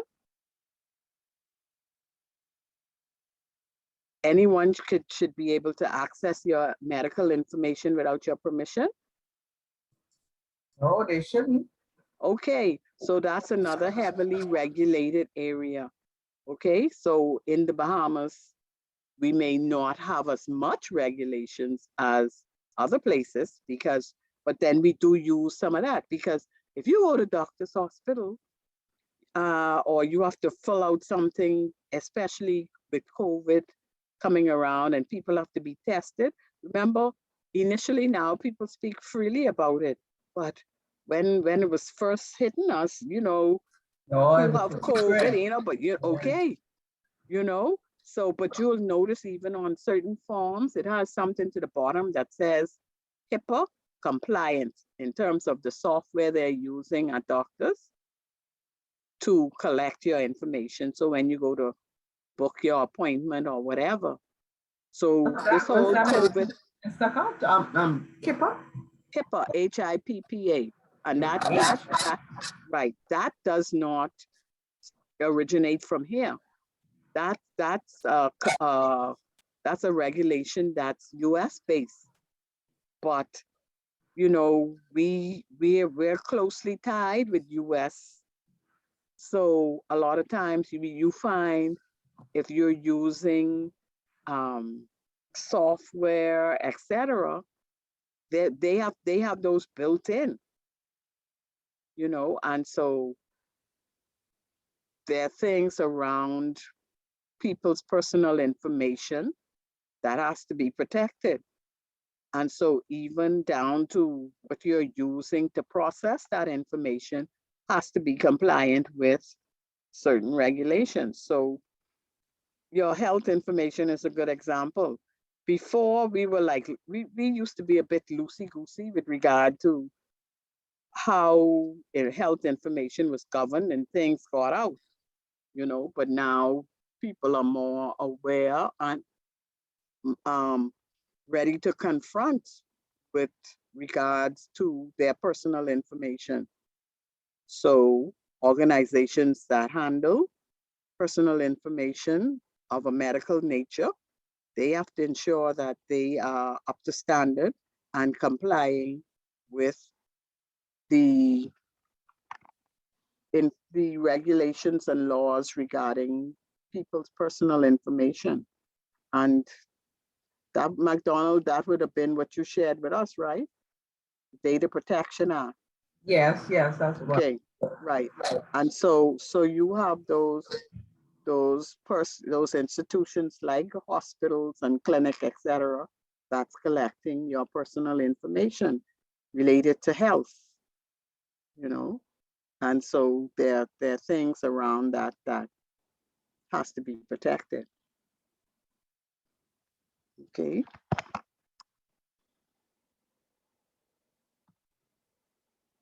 Okay, so all of these highlighted areas relate to that. Managing inactive records in a cost-effective manner, organizing records for retrieval when needed. We spoke to that, to the fact that if your information can't be produced when it's needed, then the value is not there. It has no value. The value comes in being able to provide that information exactly when it's needed. And you don't want to be waiting hours and days and stuff like that. You want to be able to access it quickly. Hence, more firms are adopting or engaging in use of technology to provide that quick access. Protecting recorded information that supports mission critical business operations, processes, and activities. Okay. And we already went over that, right? Everybody knows that phrase that will quickly point out those characteristics or principles that relate to record keeping. So we already covered that. Anyone have anything they would like to add to that, or they're not sure of? Because that's the part that relates to the homework. You mean And the principles or yeah, the principles. The principles. Everyone's clear on them now, right? Yeah, I think once you have the principles down pat, you can branch off. Right. I think it's pretty much covered, and you could go into detail on each one. So it does everything like you said. Okay, so records retention. We understand what records retention is linked to. Okay, that's linked to how long do you need to keep that particular record. Okay, and the process around getting to retention, we said, was the inventory. So you have to do an inventory to get the information to develop your schedule. So it talks about agencies that have obsolete records. Okay, and so I think because of the volume back then, that was like really the primary driving force. You can imagine hundreds of years worth of records built up, nothing being done. And the thing is, if you're keeping them, you're not using them, and you're not managing them, then you might as well throw them away, because when you go back to them, between the elements and the rodents or whatever, you don't have much information to go into. Like I said, going into some off-site places, you'll be horrified, okay? Because you have evidence that rodents live there. You have evidence that there's no more information to get because there was a leak in the building.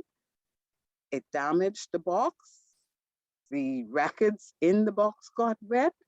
When you go to the box, what's in there? What happens when things get wet? You end up with mold. Is mold good for your health? No. So obviously, ain't nobody gonna want to be bothered with that. So that's why if you do have to maintain an offsite facility, it should be in accordance with the standards, okay? That there's somebody there with responsibility to ensure there's some tracking of what goes in, what comes out, and documentation to say what's been done with it.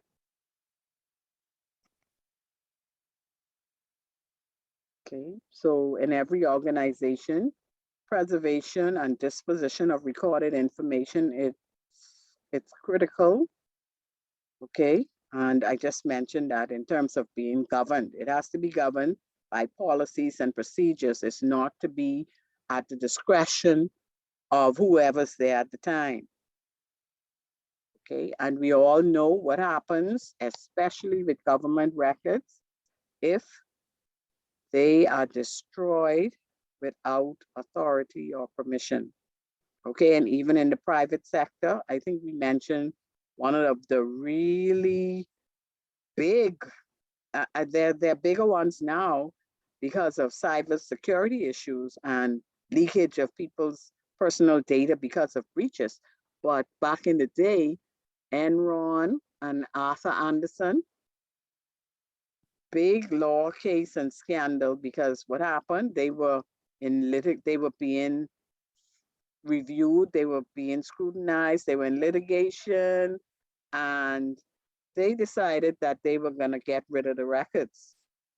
So there are people in jail that can tell the story of not enforcing legal holds.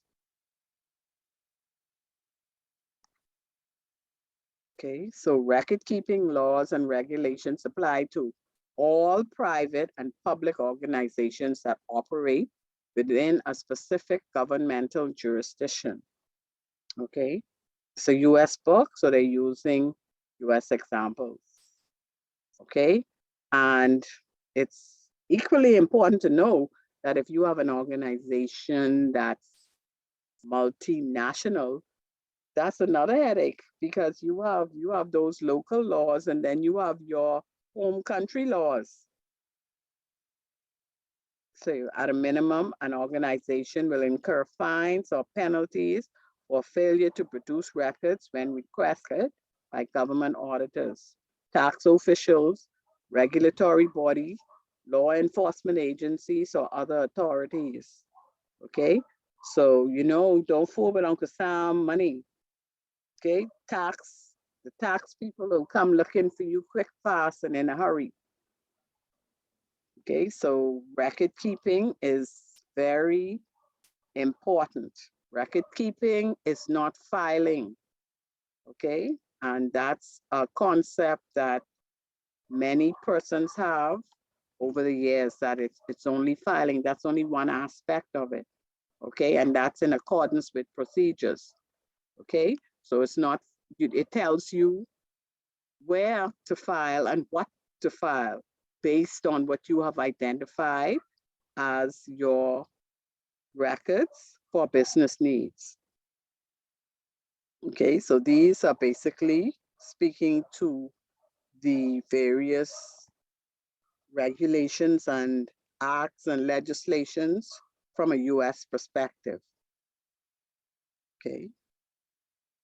You see how much these fines are? The Customs Modernization Act provides for civil penalties of $10,000 to $100,000 for violation or failure to maintain and provide required documents to US Customs and Border Protection. Okay. So we also have stringent penalties for the European Union. Okay, they have GDPR, and if you're interacting with European citizens, you're dealing with their data, you better make sure you know what those regulations are. Okay, because their fines are even steeper than the US. By consulting appropriate reference tools and working with legal counsel, a systematic retention initiative can identify laws and regulations that apply to specific records and incorporate those requirements into your policies and procedures. A systematic records management initiative can also identify records that must be kept for civil litigation, government investigations, or other legal proceedings. Without clear, authoritative retention guidance, employees may unknowingly discard or delete such records, thereby exposing an organization to charges of destroying evidence with intent to obstruct justice. And that's not taken lightly.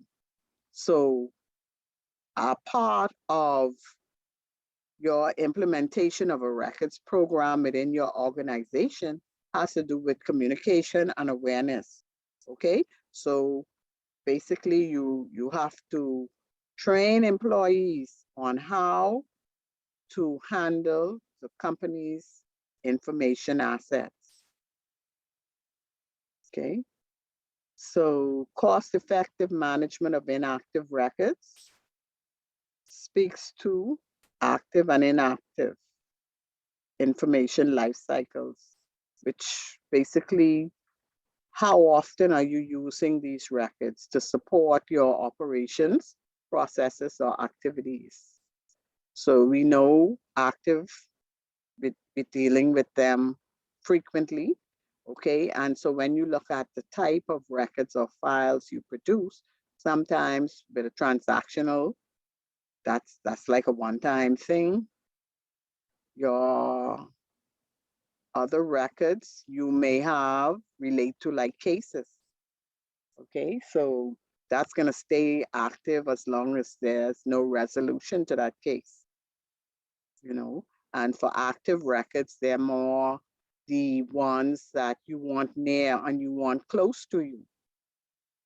So if you're in a physical space, yes, they're the records you're going to have within your different filing areas in the immediate vicinity of the users.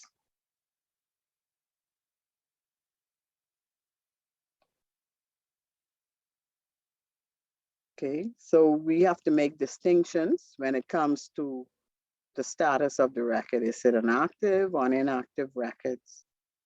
Okay, and not because it's inactive means you're not going to access it anymore.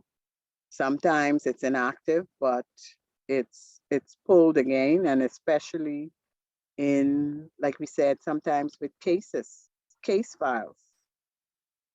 Okay, so this here, they're talking about, this is an example relating to purchase orders.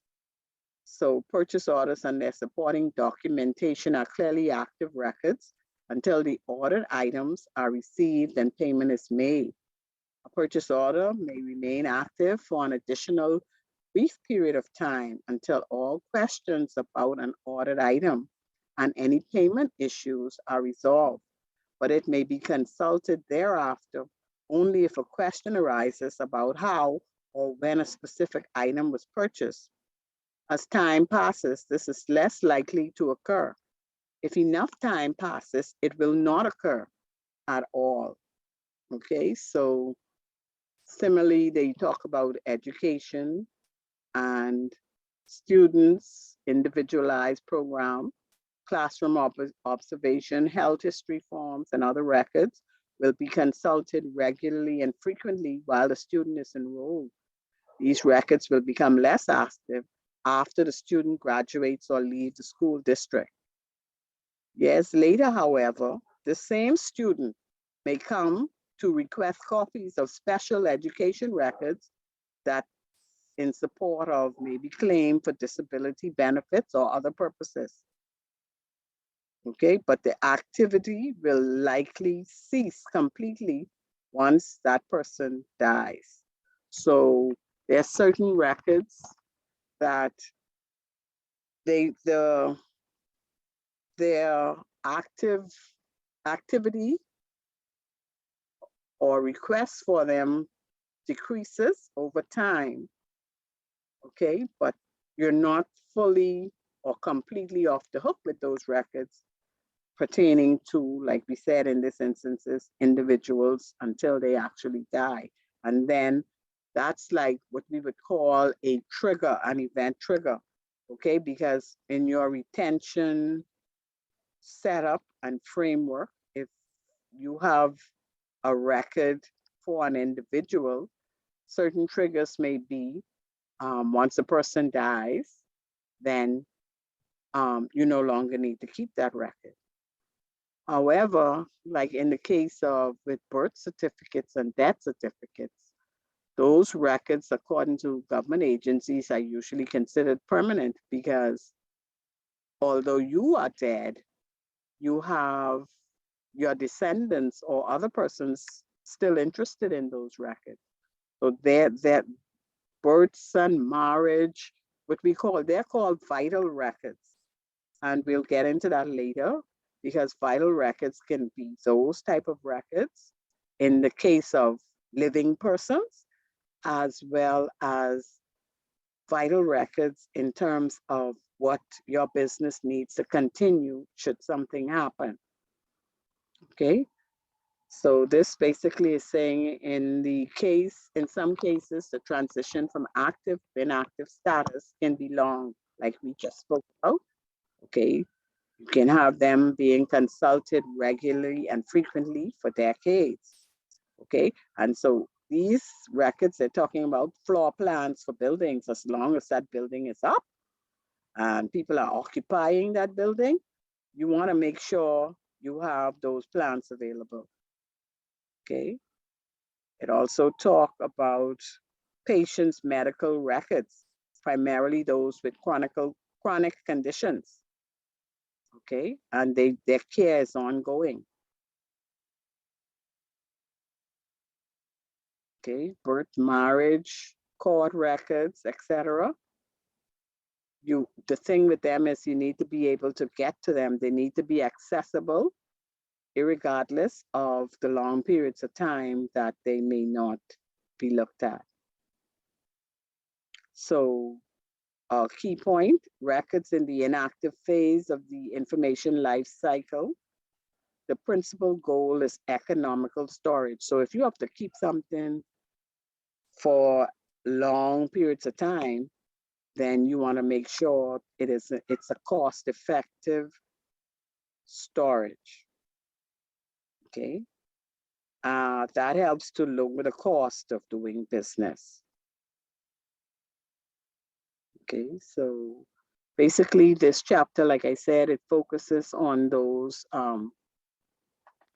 different benefits and highlights with regard to managing the inactive storage side. Okay, and some methodologies, such as you could have it offsite to a vendor like a Sunrise, because they don't only do shredding. And the name now is VRC because the company was bought by an American vendor and they're operating here.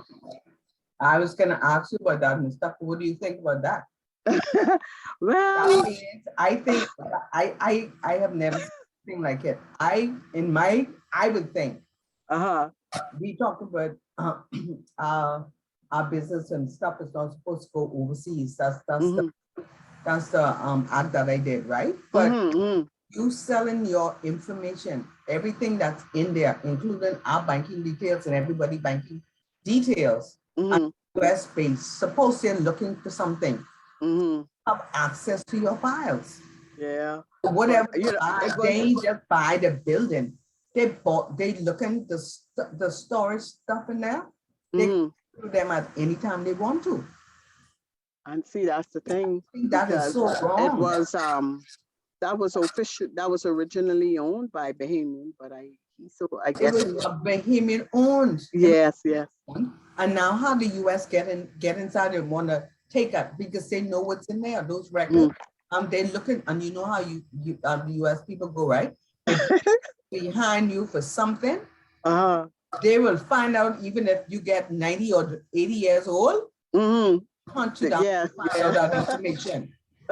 So I am saying other banks and other organizations use that facility for storage and stuff. They don't use it just for destruction. They use it for storage. Yes, yes, I realize that.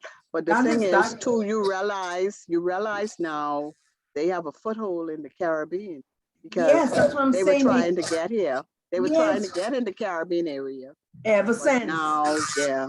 So How the that's something we have to the deal with. government could allow them to do that?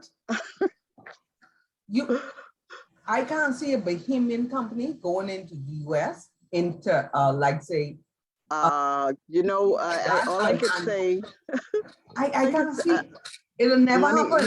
you know, money. That's the funny thing. So Yeah.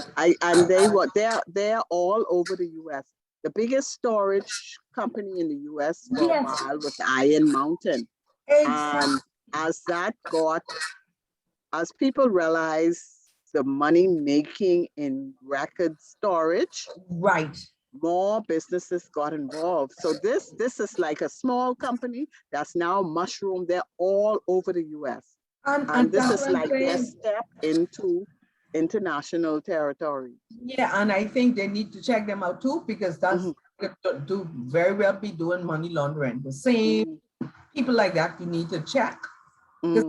See you. Why would you want to be interested in it was a Bahamian owned company. Why would you want to come into the Bahamas and take bread and butter? I don't know. I know they do store. They do store cloud. Yeah. You could get them to scan your work and stuff like that. And it goes to the cloud.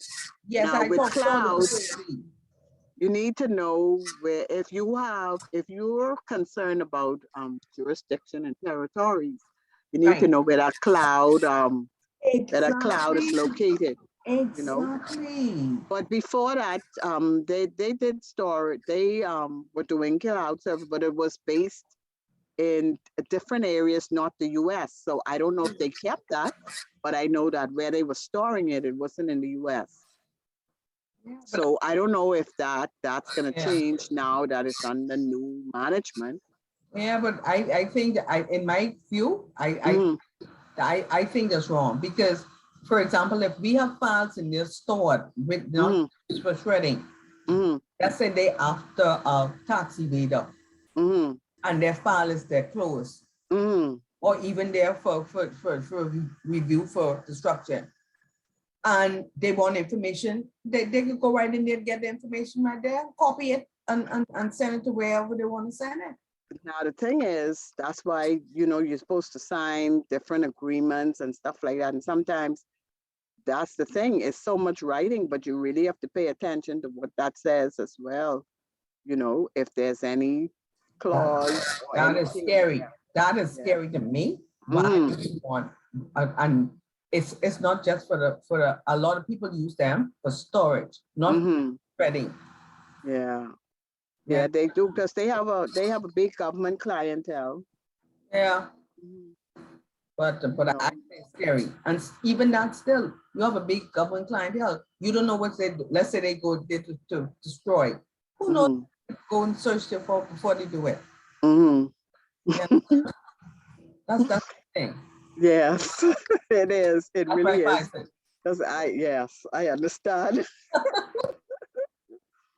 Okay, so as we can see, we talked about the fact that the storage is not only for paper, you have a lot of electronic records. Okay, and so there's this need for storage. And so that's where you get things like the cloud coming in, you know. And so the chapter has information on organization and retrieval of active records. Okay. And we already went over this point and the fact that if you need it, it needs to be available. Okay. Okay. So this is talking about the benefits of like the filing systems and the use of procedures and operating costs, okay, used to talk about administrative labor, efficient use of it, okay? So that's what I remember that example we used, but if you've already prepared and sent out and got everything, you did the transaction, it's finished. You have your electronic record, but then you also um, have a separate team that you have working on the paper, meaning to have to file and put it away.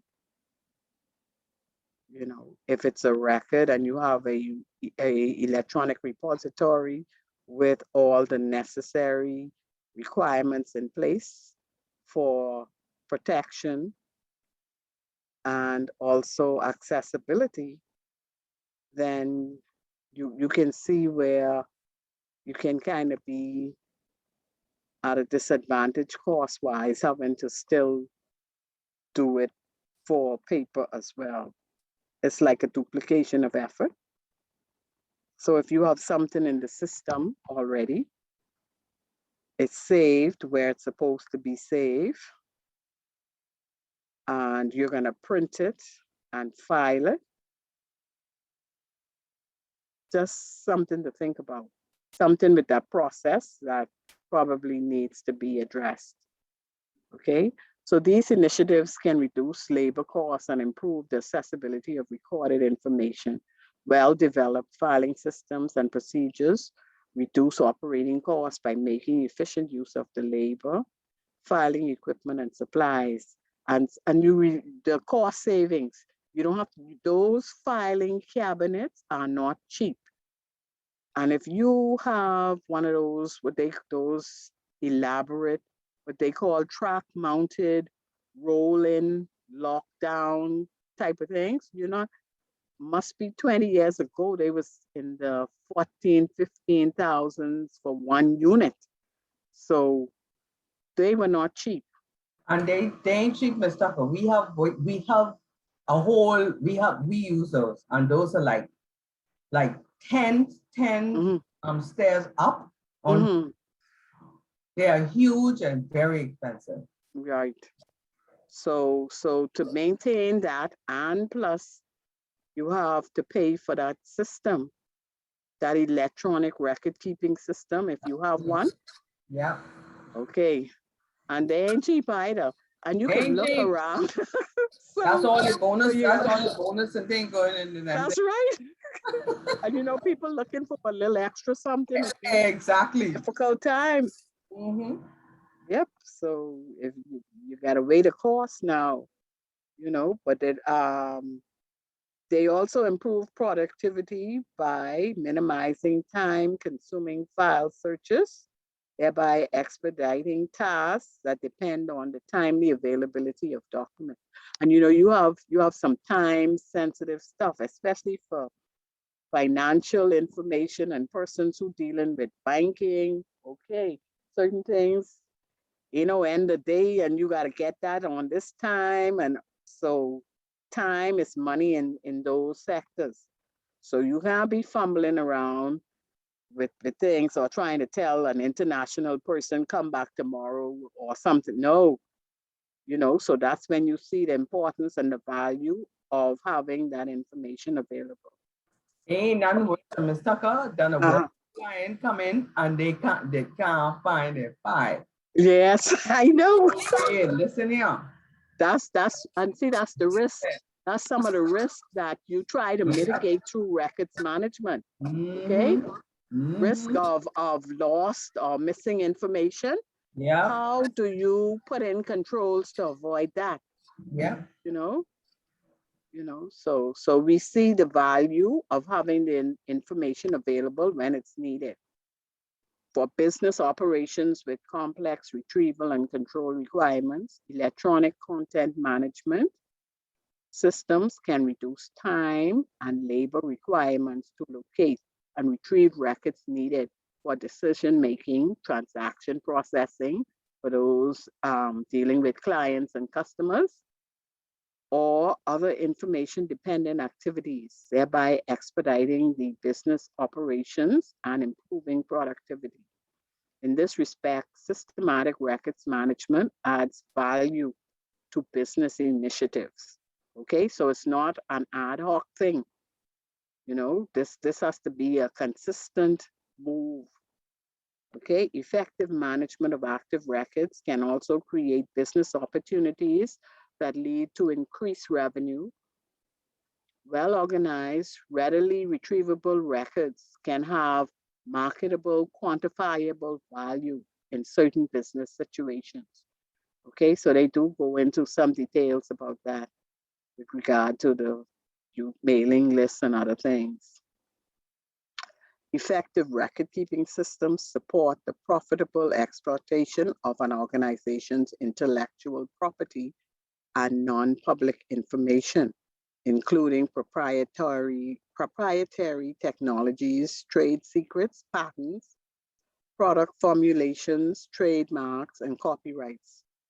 Technology transfer agreements involving the sale or licensing of patented or unpatented inventions or business processes depend on accurate, complete records that describe the inventions or business processes in detail.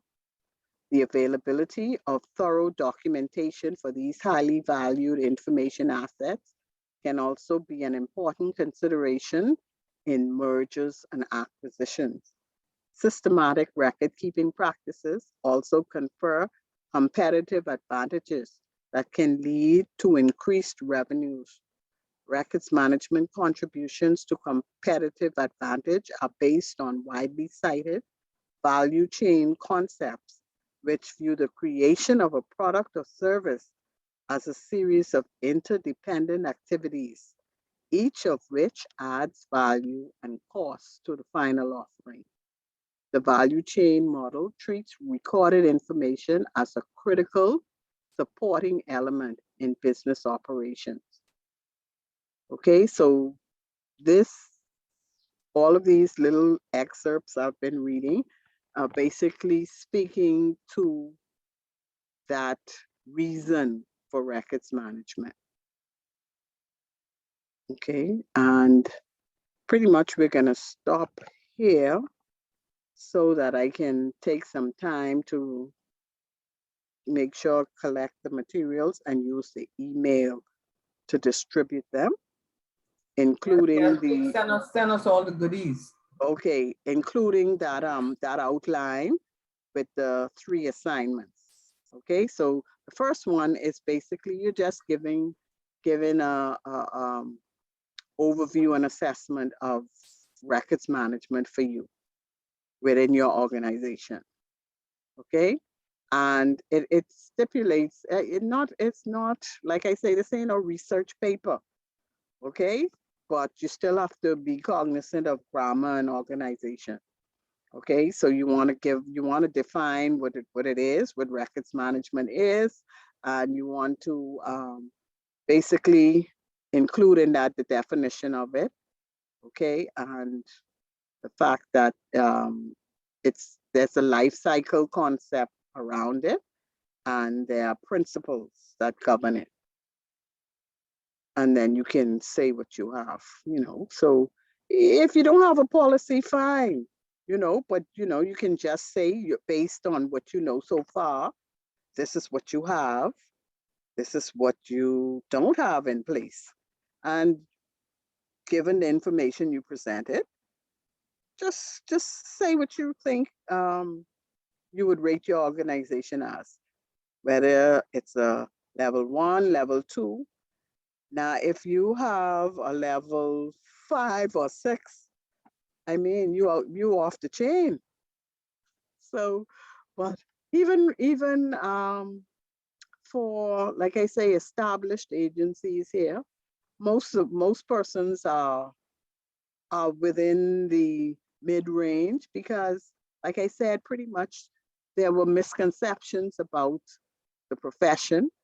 Okay, and some people tend to put other people in the roles, because they say, well, oh, it's to deal with information. So they think, well, somebody who know library can do it, but it's a real distinct discipline.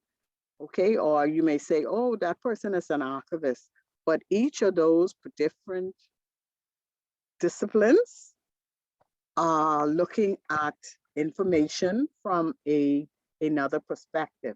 So for the archivists, they are interested in what? Historical.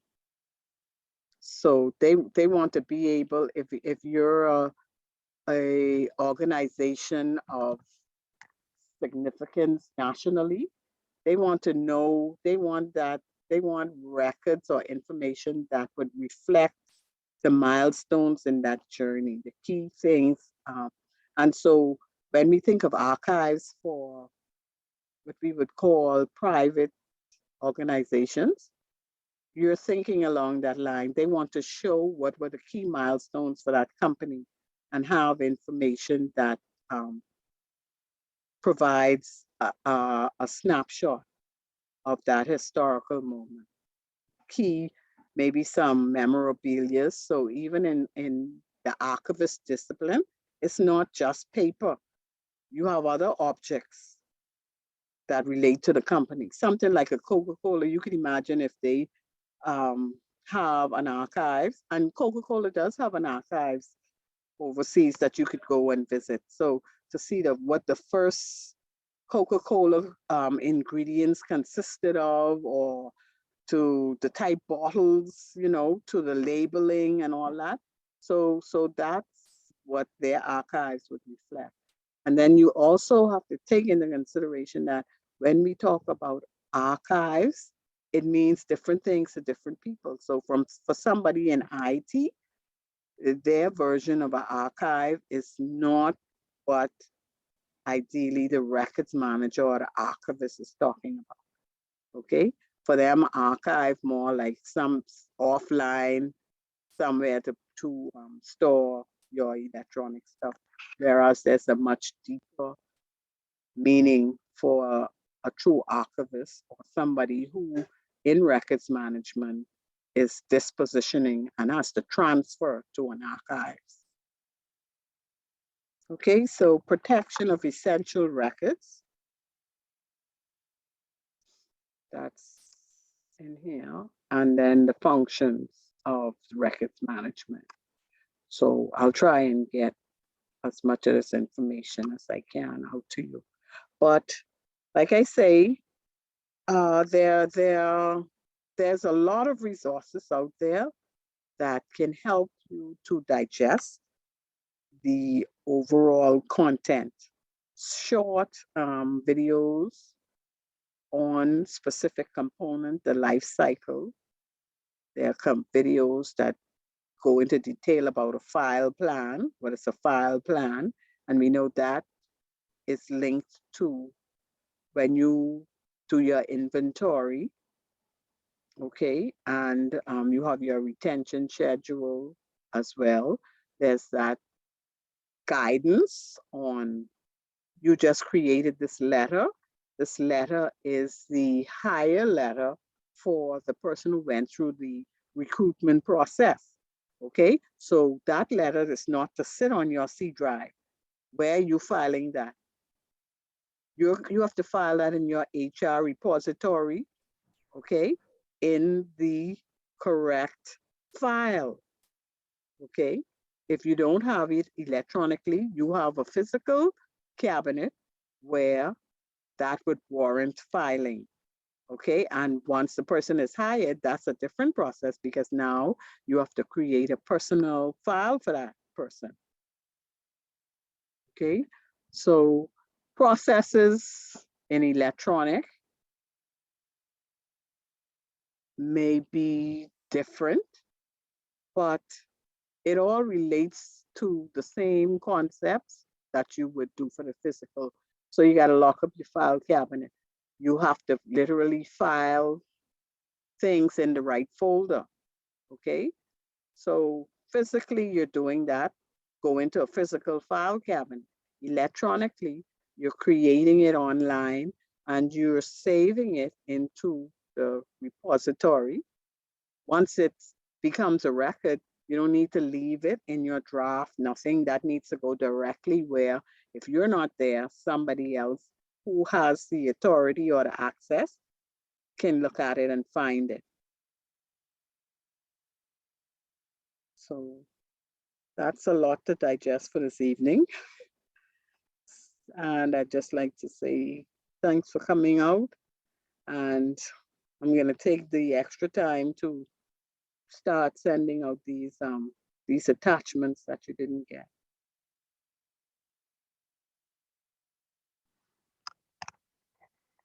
Any questions with regard to the assignment? If I get stuck, I'll send you notes Okay then. and I Okay. start. Yeah. So all you do is send it to me by an email. And like I say, it's usually the day before we meet. So we meet Thursday next week. So you would send it to me by Wednesday evening, and usually that's up to 11:59, because 12 o'clock, that's the next day, eh? Yeah. Okay, so yeah, just get it in before Thursday. And we'd basically be able to move on to the that'll be like 3 retention. We need to make sure we get that clear because they like foundational concepts. So really, if you don't understand it, send me questions that you have in relation to, you need to know why we have to do records management. So that core information is critical. You need to know that. Like I say, it's a foundational course. So we want to know what is records management, why we need to do it, what's important in that, the life cycle. That's very important, and determining what is a record and what is not a record. And also the fact that they are principles. And I'm not just saying this for saying sake. So please make sure we understand those. Okay? That the material is good for reference in terms of your day-to-day activities, and if you're put in a position, because a lot of times developing a program requires, like I say, the executive support, and then you will have your pretty much your steering committee or whatever group to kind of guide what has to be done. So you may be selected to participate in initiatives revolving around information management. And this is good background knowledge to know what you need to have. And it gives you the knowledge on what questions you need to ask.